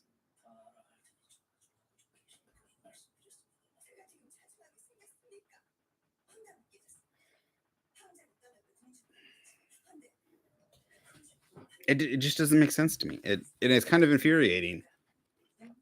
Why would you make it so unstable? Why would you make one side so why when you have two things that copy like when you have two what is it, not perpendicular, when you have two parallel sides, why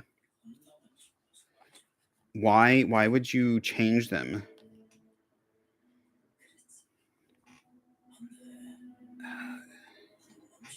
When we get to see how many, if I see how many extra pieces I have near the end, I might see if I can replace, maybe if I can change anything in that one area.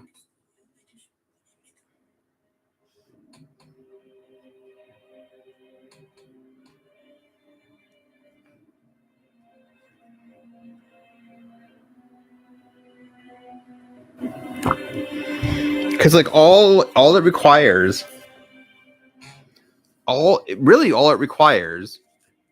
is for them, instead of using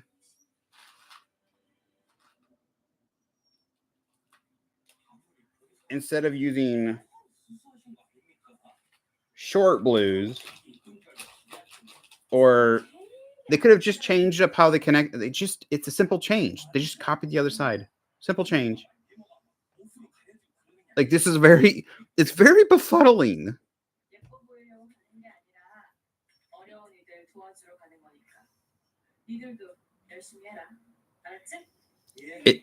It's very befuddling.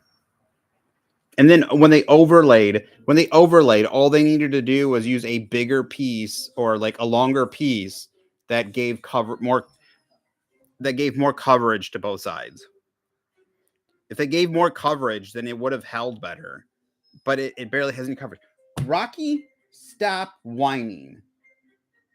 Stop it. Go to sleep or something. Go get a bone. You have a bone right there. Stop it. I'm going to have to short. It shows they know how to do it. It shows they know how to do it. And they just didn't on the other side. That's it. It shows that they can, and they just didn't. Like I can't really hold it against them if they don't know how, right?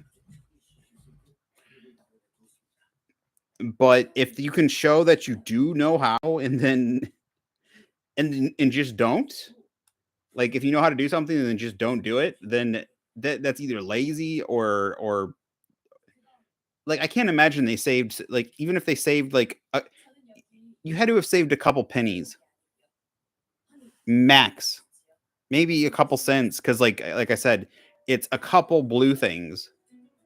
It's like two extra blue things, or like one extra one of these or something, like an extra wide piece.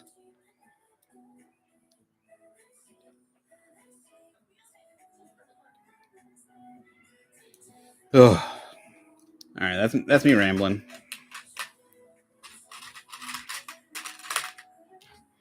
It just, yeah, I was really hoping I had maybe like forgotten to put those pieces in and it would have made sense. So far, like to be honest, when I've either I've made the mistakes. I've misplaced things.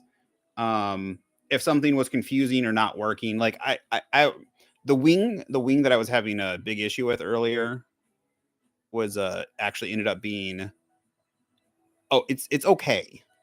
It's not nearly as unsturdy as I thought it was. It does require you to lay it on a flat surface. It could use a third layer, don't get me wrong, but with everything put together on it, it does hold a lot better. Especially with all the extra pieces on top. There's extra stuff that does hold it together at the end. So it does hold, like the whole thing is put together right now, laying on the table, and it's holding together pretty well. So I thought it was just going to be falling apart. So when putting it together, it's kind of hard, but once you get it together, it holds together kind of well. And I think it should go on the thing. I'm going to need some help putting it on, but so far everything's been either me kind of lacking understanding or me putting things in the wrong place. But that is like the real major F up so far. It's really their major mess up, having that one connection. Because like I said, the floor just wants to bend. There's just all that the weight is on that one spot, and it really wants to bend upwards. And there's no like I said, you need to have a piece, even if it's a skinny piece, that goes over it so that when it bends, this thing is holding it together on both sides with connectors 50-50 or 60-40, on 60 on one side, 40 on the other, like percentage wise. And then it won't bend, right? You have it on top and on bottom to have those connections, but it doesn't. It has no connections as far as I remember, either no connections or it has like barely any connections. It has like a couple connectors. It has like a skinny, it has something skinny. It has like a 3-piece or something on there. So it has barely anything holding it. 2, 3.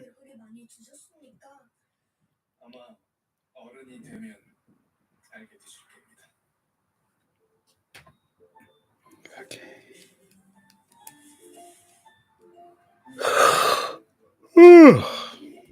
Excuse me. I know you're not supposed to yawn during streams. You're not supposed to show you're tired. You're not supposed to show that you're human ever. It turns off your audience. Whatever. Turns. It's like, oh, they're bored. They're bored. Why should I be watching? It's like, I always find that so stupid. They're tired of entertaining me. It's just like, no, I just had to yawn. You know how it's so funny? It's like, I bet like most people, like I used to play Pokemon when I was young, like way into the night, like under the covers of my blanket or like watching TV. And like I would like even now, like I'll play stuff like way into the night, like not under my blankets anymore. But like I'll be watching TV and stuff and I'll start passing out, falling asleep, and my eyes will start closing. I used to read books like the Harry Potter books. I used to read the Harry Potter books to the point where I would fall asleep and stuff. So it's like you just do, like you get tired while doing stuff that you enjoy doing all the time. It's always stupid when like I'm not saying like sometimes you do get bored of doing something and then you stop doing it, right? If I get bored of something, I'm probably got to get off stream. But it's just like it's so stupid. It's like, don't show you're tired, don't show you're like whatever. It's like, don't show that you're human. You got to be a robot.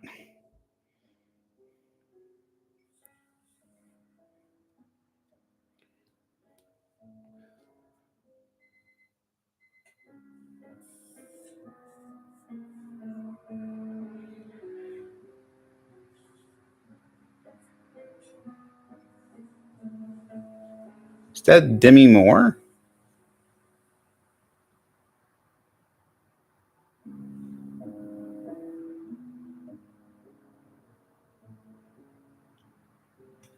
No, that's not Demi Moore. Oh.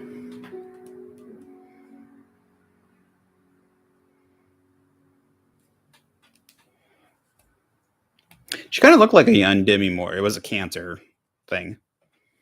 I thought it was going to be a movie, but it was actually an effective way to. It's actually a very effective commercial. well thought out commercial about breast cancer. Someone doing the same process every day, like wake up, shower, check, like kind of like checking themselves for lumps while they're in the shower, like a daily routine, you know, play with their kid, they were an artist, like working on stuff, making breakfast, but it was kind of like their daily routine over and over and over and over again. But it looked like a young Demi Moore almost. And I was like, is this a movie? You know? But it was just a thing about, you know, making sure that you routine, like check yourself for cancer, lumps and everything. It's interesting, like people that actually people that it's noticeable when someone actually has talent. Like when there's a commercial that's actually like someone's talented behind it when it comes to like the commercial. I think like they tell a story or something like that. It actually makes you kind of interested, like what is this? Like what's going on? And then all of a sudden you're like, oh, okay. Like I like funny commercials too, but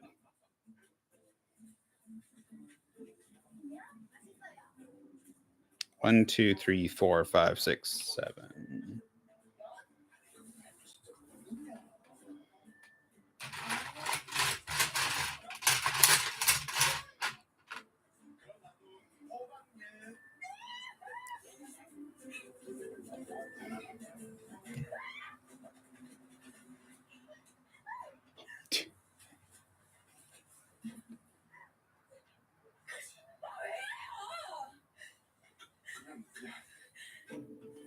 Oh, you're such an idiot.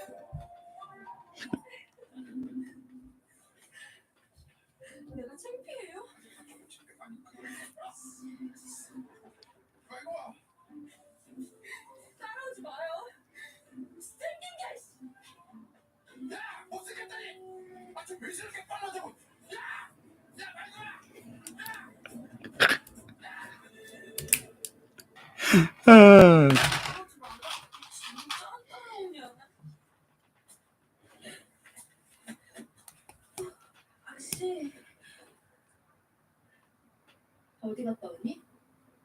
네? 어디 갔다 오냐니까? 아, 그게 공주마마 소식 알아보러 갔었습니다. 공주? 아이고 석신이야. 별아 여기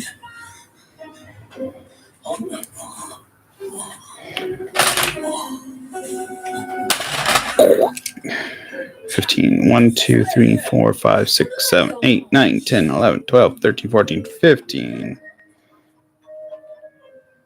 마마 괜찮으십니까? 나 괜찮다. Oh, there we go. Back cracked.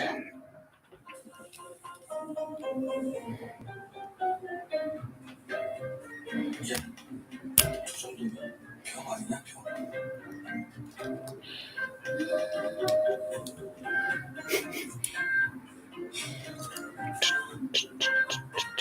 Push 7. 1, 2, 3, 6. 자네 무섭게 있는 게 있다. 왜 그러는데?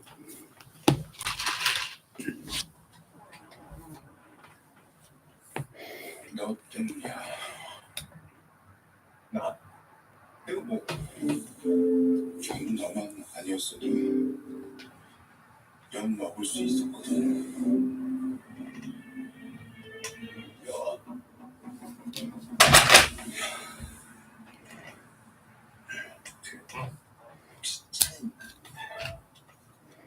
자네 좋은 생각나? 수 없어졌나 보네. 아이 참.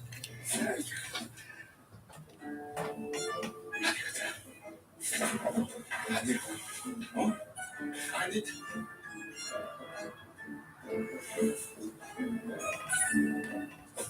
신경 쓰지 말게. 저러다 금방 다른 남자 좋다 쫓은 사람 되니. 그거는 뭐 결혼 잘해 못 치는 게 나. 결혼 잘해. 착각하면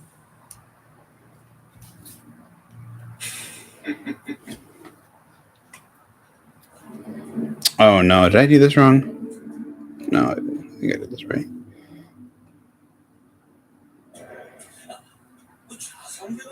Okay, I was doing this right.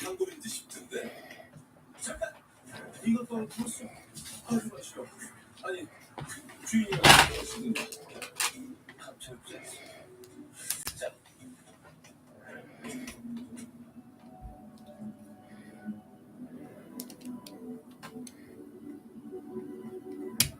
Here we go.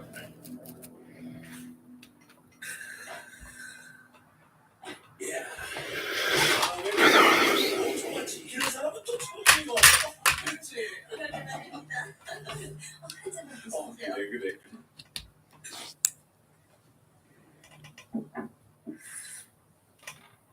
와, 공차 수주라 그런가? 만나네. 근데 정말 우연이셨습니까? 혹시 그 재부서 설마 내가 쓴 거를 의심하는 겐가?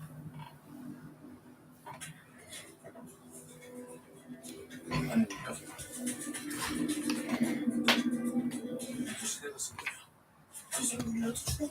그럼 내가 쏟아 치겠네. 얼마 주는데? 많이 받았습니다.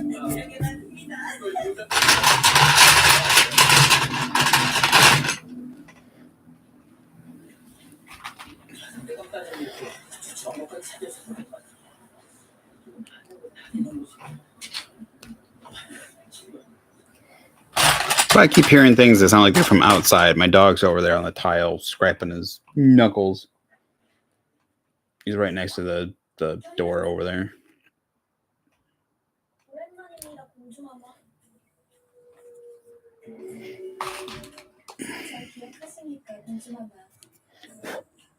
남자는 마마께서 오신다는 얘기를 듣고 도우러 왔습니다.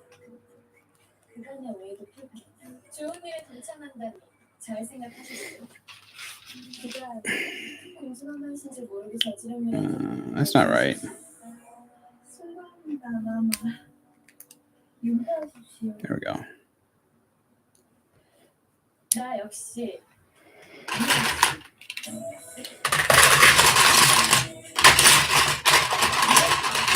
자, 그럼 이제 일합시다. 근데 그 차림으로 괜찮겠어? 무슨 문제라도 있습니까? 뭐 편할 대로. With more jackpots hitting every hour, they know this is still better than number 24. Rather a hit song. Jackpots. Jackpots. Another one. Or number 47, hanging out with a bunch of people named Jack Potts. So I said, call me Jack. Mr. Potts is my father. Did I miss something? Another one of these. 1, 2, 3. Maybe do some side junior chicken sandwiches. That's what it is, including honey chipotle. Wait, there's still more. Are only $1.99. We are working the time, bud. Buy junior chicken sandwiches. $1.99 menu. Live green, eat side.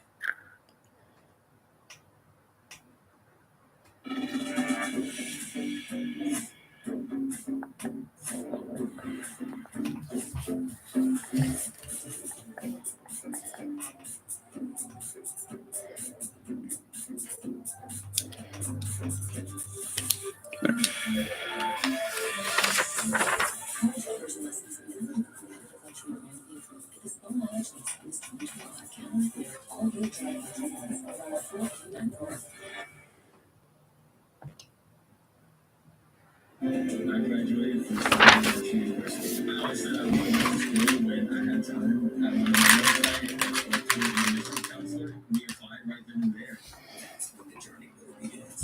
Well, school program, the support that I had really helped me understand what I could accomplish. And I learned it's just taking a fast step. It's my job. The resources at SNHU are incredible. I think if I was back at the beginning, I wish you best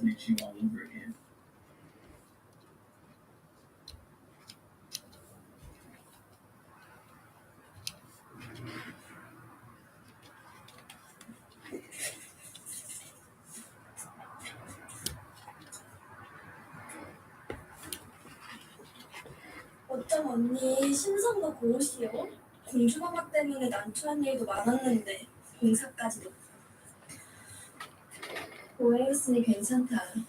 역시 우리 오라버니 짝으론 언니가 딱이요. 어머니도 지난번에 선물 받고 언니가 마음에 드는 눈치던데. 아, 오라버니가 공주마마한테 홀리지만 않아.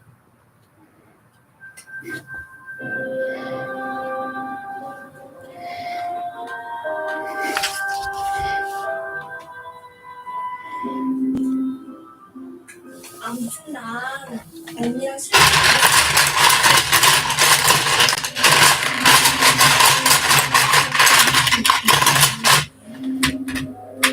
There it is.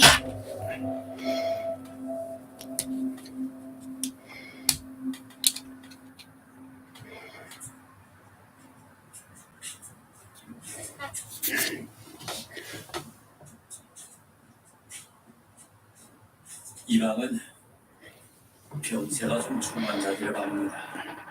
저기 잠들어 있는 자는 밤새 할 테니 날이 밝아서 잠이 들었네. 이자가 밤새 토설한다니.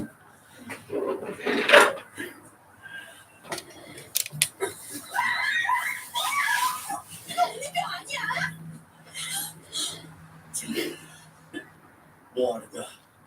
어서 사게 드리게. 갑자기 나오는 기침을 어찌 먹는단 말입니까? 일부러 얼굴하고 이쪽으로 기침한 거 아니야? 아니 우리가 누군지 알고 이래? 빨리 최소한 사죄 드리게.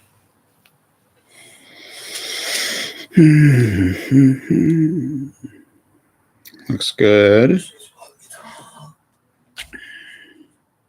지금 뭐 하는 게요? 그게 저희한테 기침을 막 지금 그걸 이유라고 말하는 게요?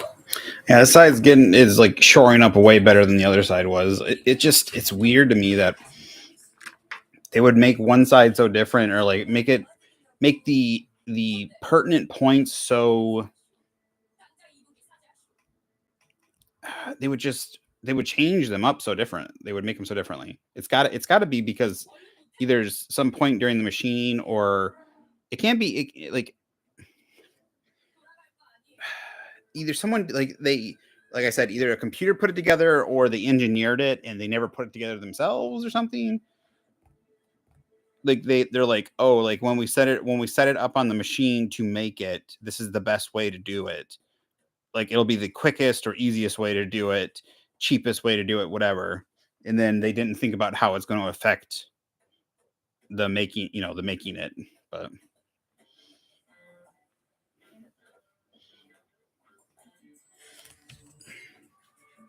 sorry, I guess my hair is just at the length where it's just starting to get into my eyes, but it won't get out of my eyes. Touch it.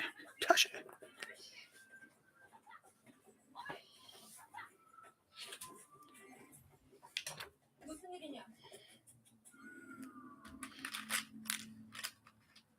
기수들께서 공사를 어찌하는지 모르시는 것 같아요. 네, 알려드리고 싶었습니다.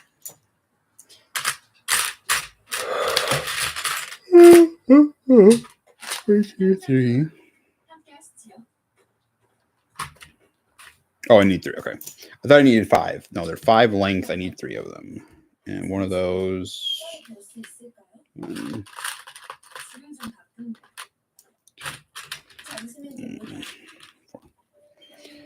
No, Rocky boy. Go lay down. Does that feel good?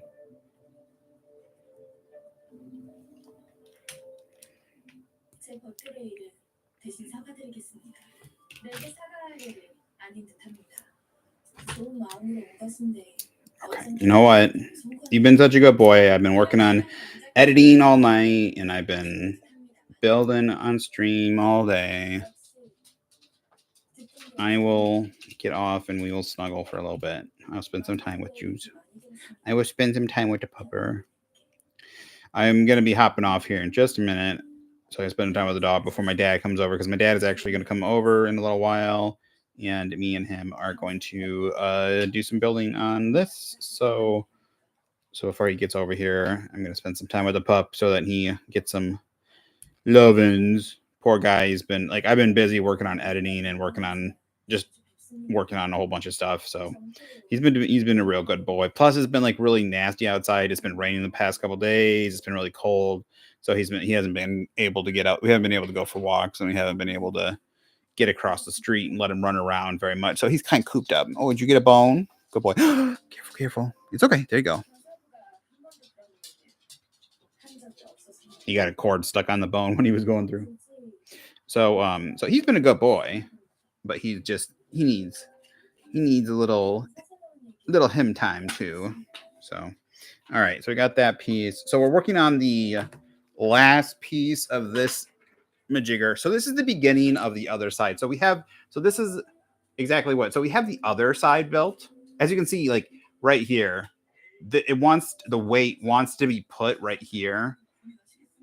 And the weight wants to bend on both sides, but this actually holds way better. But then, because like I said, the other one only has that one hinge point, right? But this one has 4 hinge points. So this will be about, I don't know, like in here somewhere, and then it has stuff on top, and then there'll be a wall here, right? And it builds up the wall here. The floor will be here. And this is where it'll have connectors so that you can put the bottom panel and the top panel here. So this will be in here somewhere. And we already have the other one built on the other side. Plus we have the one panel on the other side built. So, yeah. So this is what we're building right now. So I've already built the other side of this. We already have the flooring done, most of it done. We'll probably have more of it that we got to put in once we attach it. But I guess before we do all that attaching, it wants you to do both sides. So I don't know if you have to. I don't know if both sides will get attached at the bottom, or I don't know where these attach. Yeah, these look like they probably attach in here. Like it's probably this has got to attach like onto the wall somewhere. So, but yeah. So, I mean, this is. I like the fact that I don't have to worry about the issues on both sides, but I'm gonna have to shore up that other side a little bit, I think. Like, I think it will stay, but it'll have problems. I think, like, once I get everything plugged in, it'll hold okay. But I think after a long term with just that one point, like the weight, I don't know. I'll have to see. Maybe with more attachments and more things connecting and stuff, maybe it'll take more weight off it, similar to like the panel. Like when I started the panel, it was not holding together very well. The more I put on the panel, the more it's holding together. There's more stuff on top of it that's holding the top and the bottom. Some of the round parts and some of the extra parts that I was putting that you saw me building were connecting and doing almost like a third layer. They were connecting key areas, and it's holding together better. So, but all right. So more of it's going to be done. This portion I'll probably show it to you. It'll probably be done. Much more of it will be done next time I come on to stream. I don't know if I'll be doing the game stream next time or if I'll be doing more of this. Probably do more of this because if I do a game stream, it'll be something casual instead of Final Fantasy. Just because I don't want to have to like set everything up. So I might like set the mic up. I don't want to fix everything back up in the other room. I don't have to like go back and forth because unfortunately I only have one decent camera. So. Thank you though for the people that did follow, because now I have 50 I want to say followers, but that's Twitch. I have 50 subscribers and I can now stream from my phone. So we're gonna be doing Pokemon openings hopefully in the next week or so when I got some more Korean boxes and a Japanese box, and they're on their way here. And I'm gonna be doing some more Pokemon pack openings, and I'm going to be doing it from the phone, which has a much better camera. And hopefully I'm going to go look for a stand, something that'll be able to hold it. So it'll be a much better angle. Hopefully it'll look a lot better. So I'm going to work on that. I'm probably going to do it from the table or something. We're going to get something figured out. Probably get it from the phone. It's going to be like, I think the phone has a better camera, and it can stream in high def, or I think it can stream in 1080p. It has like a 1080p camera. So it looked okay when I was just using the camera. So we're gonna try it. So I'm gonna go and get something like a stand or something that can hold the camera so that we can use that to stream from and use that for doing the pack openings and everything. So hopefully that'll start looking a lot better instead of the old crappy pack, down, top down look and everything. So yeah, so I'll see you guys later, hopefully either tomorrow or the day after, just depending. Check out the video that'll be live. I think it's coming up at 4. I think I set it for 4 p.m. and hopefully there should be one for Friday. I just need to mess with it a little bit because it had some issues. It decided to move some stuff around on me, so it messed it up, so I had to re-upload it. But yeah, so check that out today. I'm really proud of it. I've gotten several of those. I've gotten like 6 or 7 videos done now. And like they've got several, they got like 100, they got like 100 or more edits in there and stuff like that. Like I've never done any editing before, so it's a lot of work. It was a lot of work for me and stuff, but I really like what I did, and it's not like something super fancy, but there's just a decent amount of effort that went into it, and it feels a lot. It looks a lot neater and a lot better than just putting the streams up. And they look like more official, better videos than what we were doing before. So a lot better edited and stuff like that. So I hope you check those out. I'm really enjoying those. I'm enjoying doing them too, and they're finally getting faster. Like I'm doing them faster, so that's nice. So hopefully those will be going up over the next several weeks, and Dead Space 3 will also be soon going up. And once those are done, I can clear up some space off my PC, and we'll be doing some more Final Fantasy after that. Final Fantasy 16. So in the meantime, we'll probably play some. We'll just play some regular streams of like Monster Hunter World, and some probably. I'm probably gonna get some Pokemon in there. We'll probably do some streaming Pokemon just for some fun. Probably do some Legends Arceus. Do some shiny hunting and stuff like that. Something like that. Or yeah, probably some Legend Arceus, something like that. I still got some legendaries I need to get also. So all right, you guys have a good one. Should be back on tomorrow for at least a short while. Check out those videos if you're interested. There's also a link in the description for our Discord if you're interested. I put out notifications for when I'm hopping on, so you can check that out in the video. So any videos that I put out, there should be a link in the description. I will try putting that link from now on also in the description of the lives, but check out those links in the videos. There should be a link now to the Discord there. Hopefully it'll be a permanent link. It's not a short-term link. It's not a link that lasts only for a week or something.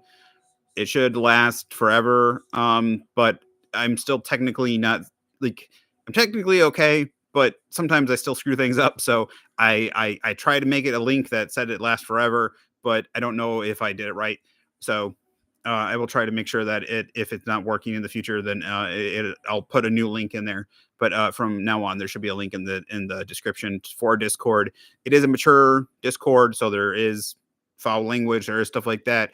I try to not, have anything illegal in there, but there is inappropriate stuff for children. So just keep that in mind. So yeah. But come hang out if you want to at least get notifications and stuff like that. And you can also watch me. I try to stream on the Discord. That way you can chat with me also. If you want to do some audio, if you want to do some voice chat with me while we're streaming. So, all right. You guys have a good one. Bye-bye.